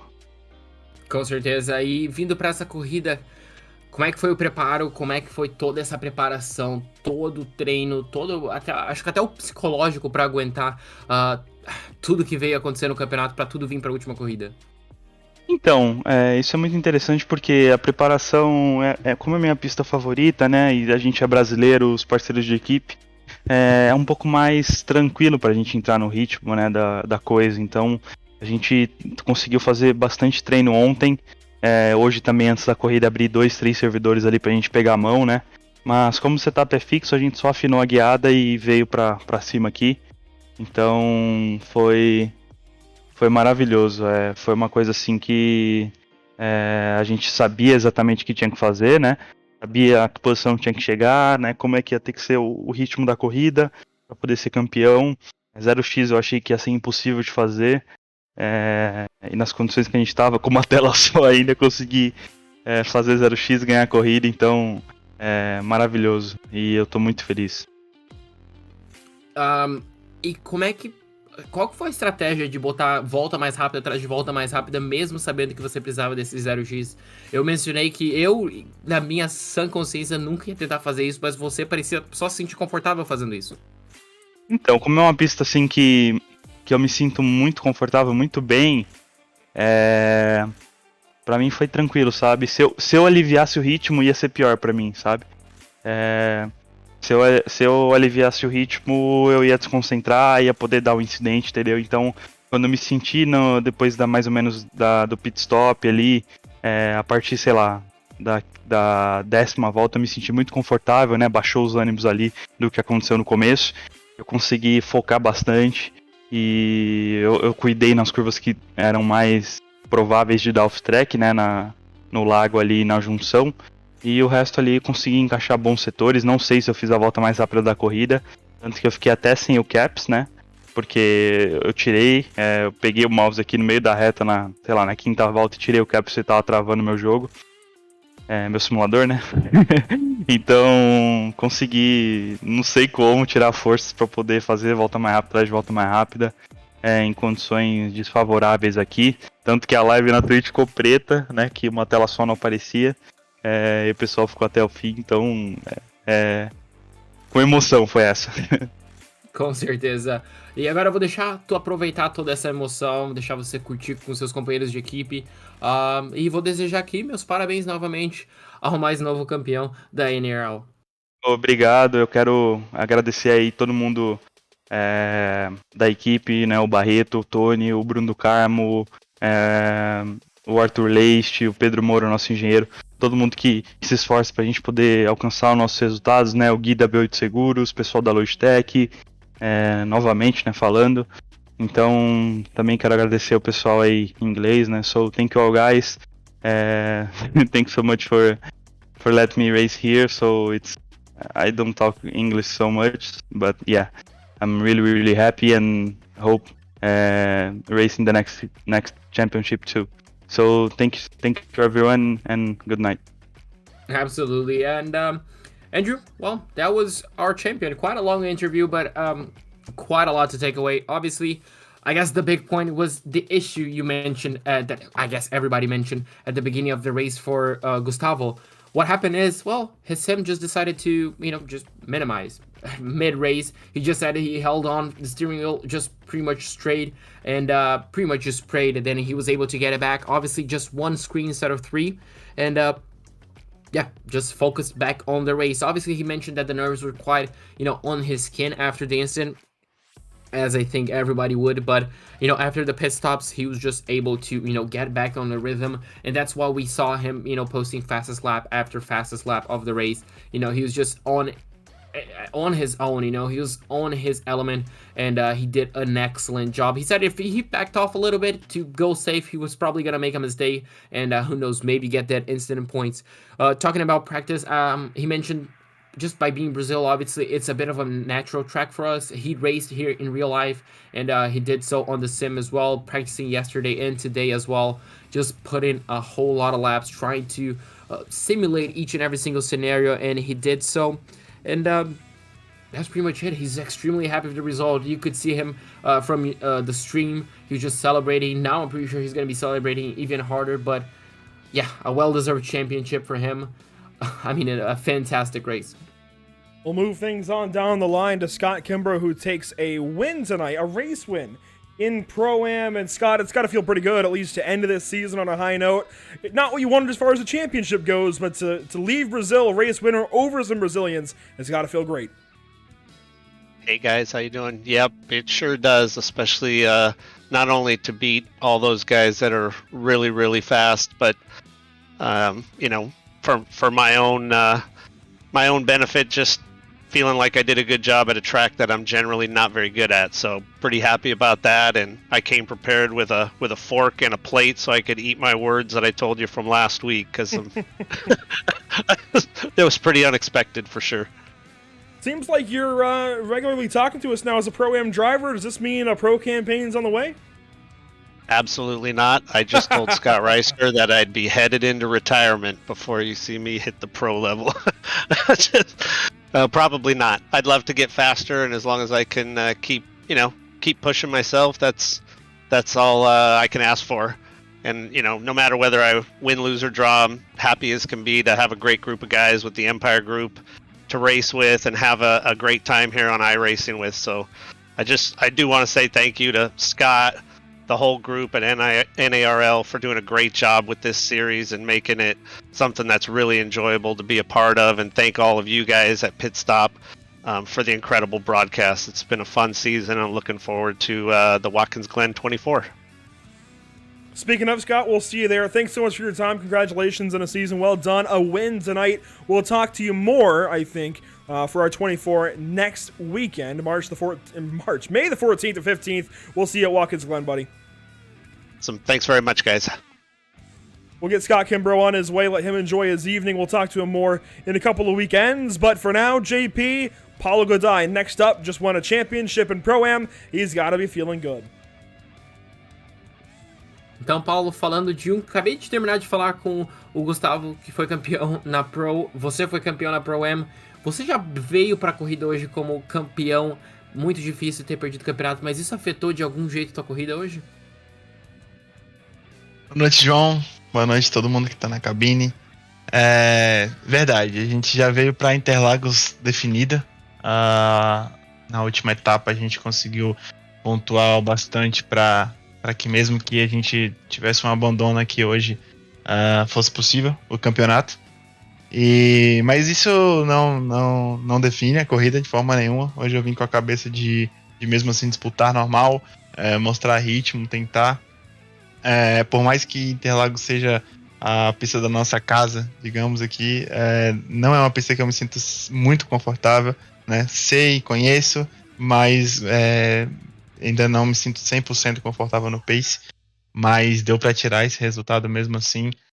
Vim poupando na primeira parte da corrida, então eu entro no pit, faço um pit bem mais rápido, né, que me proporcionou ali galgar, sair um pouco do Gibson e também até ultrapassar um companheiro aqui do Brasil, que também teve um problema no pit, mas que andou muito.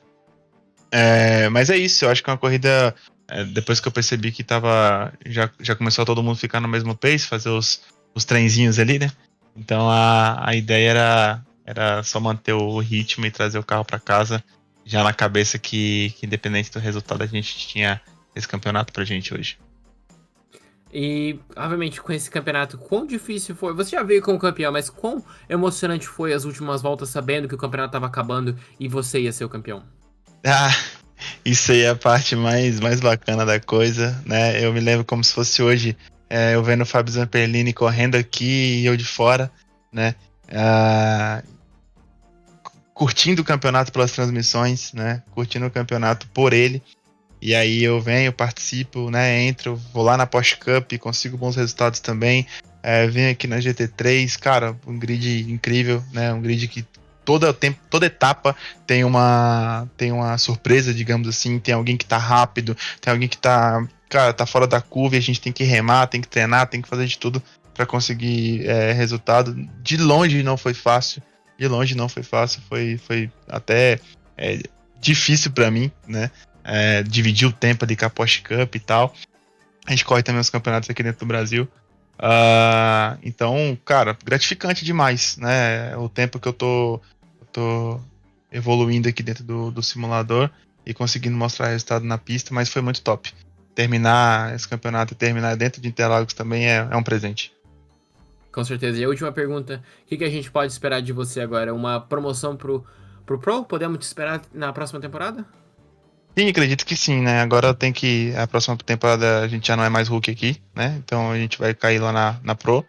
E, cara, manter o mesmo ritmo, manter a mesma pegada de treino, né? Junto com o pessoal aqui. E vamos lá, vamos pra cima. O que der pra trazer, a gente vai trazer. Galgando devagarzinho o treino, pé no chão. E a gente vai chegar lá. Com o tempo a gente chega lá. Com certeza, Paulo. Dito isso, eu vou deixar você aproveitar teu campeonato, agora teu título, né? Não mais o campeonato. E espero falar contigo nas próximas oportunidades. Meus parabéns, viu? E até a próxima. Muito obrigado. Eu quero agradecer só no final aqui, João. Obviamente, o que eu venho falando todas as etapas é a questão dos brasileiros, né? Que a gente teve junto ali o tempo todo.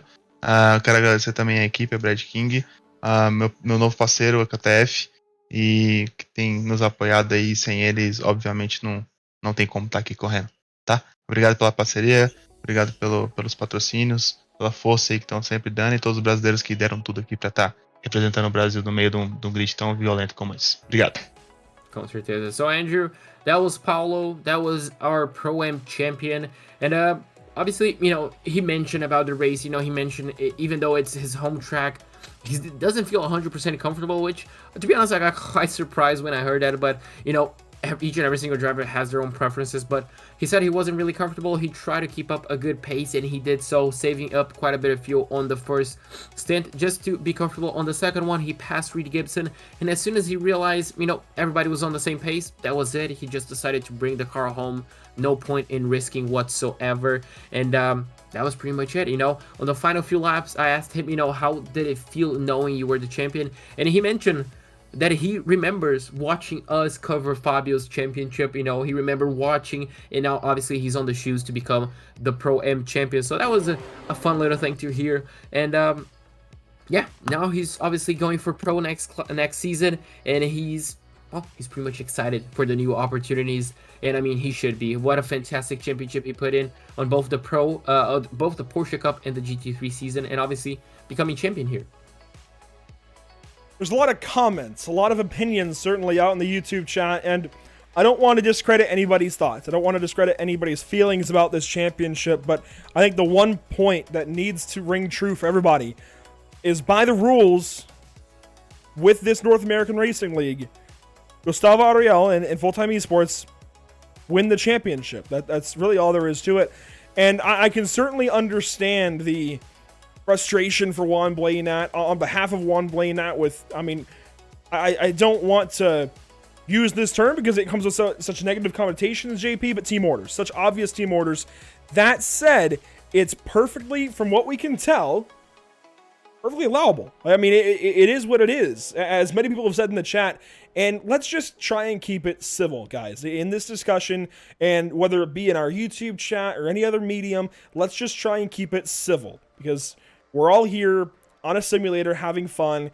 At the end of the day, it technically is a game. So, yes, I think everybody's feelings, everybody's opinions are perfectly valid, one way or the other, but let's just keep it civil. Let's keep it kind.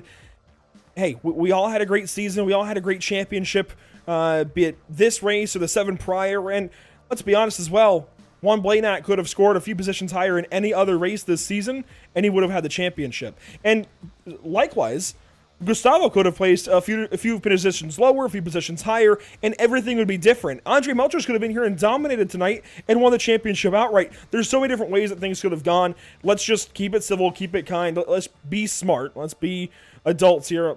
It is what it is. Per everything that's gone on, per league official word, Gustavo's the champion, and I think that's what matters, and certainly earned it as well. I don't think there's any asterisk. You can have your opinion or what have you, but he has the championship. He will get the money. He will get the prizes, and that's that, quite simply. So, yeah, I think it's perfectly fair to have whatever opinions or whatnot, but the fact is, Gustavo did still win the championship. It is by the league, that is how it stands. Tonight was allowed. It was obvious team orders, but that's because the team looked at an opportunity to have these team orders and secure a championship, and they did exactly that, JP. Yeah, absolutely. I guess there's no going around it. Obviously, if you're the lone car entry and you're battling against a full team, it could be frustrating. It's just it's just what it is. Juan was alone. He didn't have teammates to essentially back him up and obviously have that team game to play in his favor. And obviously Gustavo did, but that did not take away from the fact that Gustavo was the fastest in qualifying. That did not take away that Gustavo was fastest during the race. And obviously, as you mentioned, it could have gone a whole different way throughout the championship. Recall last week, Gustavo had issues. He had plenty. He ran out of fuel, I guess. He even had to take a second pit stop, if I recall correctly. So that took away precious points for him, and Juan had a perfect race. So, it's just the championship shaped up, and obviously the finale, it just went Gustavo's way. Juan did a fantastic championship. He probably came up 1 or 2 points short, so still something to be very, very proud of. Obviously, it did not go your way, but you can come next season, and you can definitely try it again. You can definitely come back even stronger. But, it's a championship, and unfortunately for Juan, it went Gustavo's way. And for Juan, I think this is a wake-up call. Bring teammates. Rincon Racing, get in here. Get more of your drivers in this championship and go at it next season and put something together for the title. I think that's a perfect wake-up call to Rincon Racing, Juan Blanat, everybody over that operation, very active on Twitter. A big shout-out as well to Rincon Racing and Juan Blanat and all of his teammates. They've been very active on Twitter, interacting with our posts, making their own, and that is always noticed and appreciated by us here at PitStop TV. So definitely, I think anytime an esports team like that is this fast and this popular and acknowledges us and the efforts that we put in to present them and their races, that is always certainly appreciated. Let's go ahead and wrap things up, though, this evening and this season. Another look at the schedule quickly, JP. This is how we got here. Road Atlanta, Sebring, Long Beach, Red Bull Ring, Zolder, Charlotte, Virginia, and Interlagos. 8 great racetracks, 8 great races, and it all boiled down to Brazil. Yeah, absolutely. It's so much fun when it comes to the final few laps of the race, of this final race of the season. It was a fantastic championship. I don't think, Andrew, the schedule can become any better. I'm sure, for the next season, they're going to try to throw one or another race in there, but it has just been a fantastic schedule, a fantastic season, full of ups and downs. And, I cannot wait for the next season. I cannot wait for the 24 we're going to have. And, it's just promising. Let's check out upcoming broadcasts one more time here at PitStop TV. This is what we have in the next few days. In fact, these are our next 3 broadcasts. First up, 9 p.m. Eastern on Sunday evening, it is the throwback race for the MPI Cup Series at Darlington Raceway, the track that's too tough to tame. The Lady in Black, a lot of throwback schemes already unveiled on Facebook, Instagram, and Twitter, and there's a lot more that you'll be able to see if you follow us along. So those links at the bottom of the screen, you can't quite click them. You'll have to type them in or type in the username anyways, but go to them, follow us on Facebook, follow us on Twitter, follow us on Instagram, and of course, subscribe to us on YouTube. That would be appreciated. And follow along for those throwback reveals. There's a bunch of them. There's a lot of really cool paints, and even before this broadcast, we had some unveiled for Judd Danielson and Casey Knighton, one of those being Davey Allison's very famous 1987 paint, and the other being Dick Trickle's number 84, Miller High Life paint scheme. I believe that was on an Oldsmobile. Regardless, a lot of great paint schemes coming out for that race. You'll want to tune in as well as check out the throwback schemes. And then on Tuesday, look at that. We've got BSR right back here at Michelin Raceway Road Atlanta. That's in Brazelton, Georgia. A lot of great racing action. That's Miatas. The Mazda Miata, which, little 4-cylinder, fantastic for racing. Always brings great draft battles. We saw that at Watkins Glen this past week. And hey, then we're right back at Watkins Glen International on the boot configuration with the Outlaw Sim Series. And of course, then Thursday afternoon, we have BSR TC. And then again on Sunday, we'll have MPI Cup Series action at Kansas, but before we get there, actually, that's where we have that 24-hour race with the North American Racing League. So we're not completely done with NARL. We still have a 24-hour race to go, and that'll be a whole lot of fun, but we got to get all the way there first. So a lot of places to keep up with us at PitStop TV, and they will be very important in the next week and a half. Yeah, absolutely. Not only live coverage and obviously the updates we're going to have, all the news and everything on facebook.com/pitstoptv, twitter.com/pitstoptv_, instagram.com/pit_stop_tv, and youtube.com/pitstoptv1. So again, this season comes down definitely to teammates. If you're Juan Blana right now, you don't want to talk about Bruno, and it's a shout out back to Zach Rosar making the joke earlier. And I told you my girlfriend would like that. She's walked in the door recently and just gave me a look. But yeah, we don't talk about Bruno. It's just Gustavo and Juan, really, and when it comes down to it. Positioning. I think if Juan had qualified on pole, he could have been in a better position. If he had more teammates, could have been differently. And even with the full-time esports teammates out there, I think if he had just changed one little thing in a few different races, or even one race, hey, the whole season changes. So it is what it is. A championship is a season. It's not just one race, and at any point, a few more points could have gone one way or the other, and all of this would be completely different. JP, that's what you have to focus on, I think. And for Juan Blana, I think come back next season with some teammates, come back reinvigorated and go after it one more time. For Gustavo, come back with more teammates and try and defend, because I think the game is going to be stepped up when we unload at some time in the summer or fall. That is it this season for the North American Racing League. That is it for us at PitStop TV this evening. It has been a ton of fun. JP, do you have any final words, comments, concerns, anything here as we wrap up a great season of racing? I'm ready for the 24. Bring it on. Well, we'll see all of you then on May 14th. That's a Saturday. I believe that's the right date. Yeah, it should be May 14th. We'll have coverage of the North American Racing League Cash Days 24-hour event from Watkins Glen. More info on that will go out on social media. Until then, I'm Andrew Cardinale IV. We've had JP Costa on the mic all season long. With the exception of Zolder, Zach Murtis filled in. Thanks there. And we've had Emerson Arden on social media literally all season long. A big shout out to Emerson. It's been a fun night. It's been a fun season, but we must bid you adieu, must bid you farewell. We'll see you next time here at PitStop TV.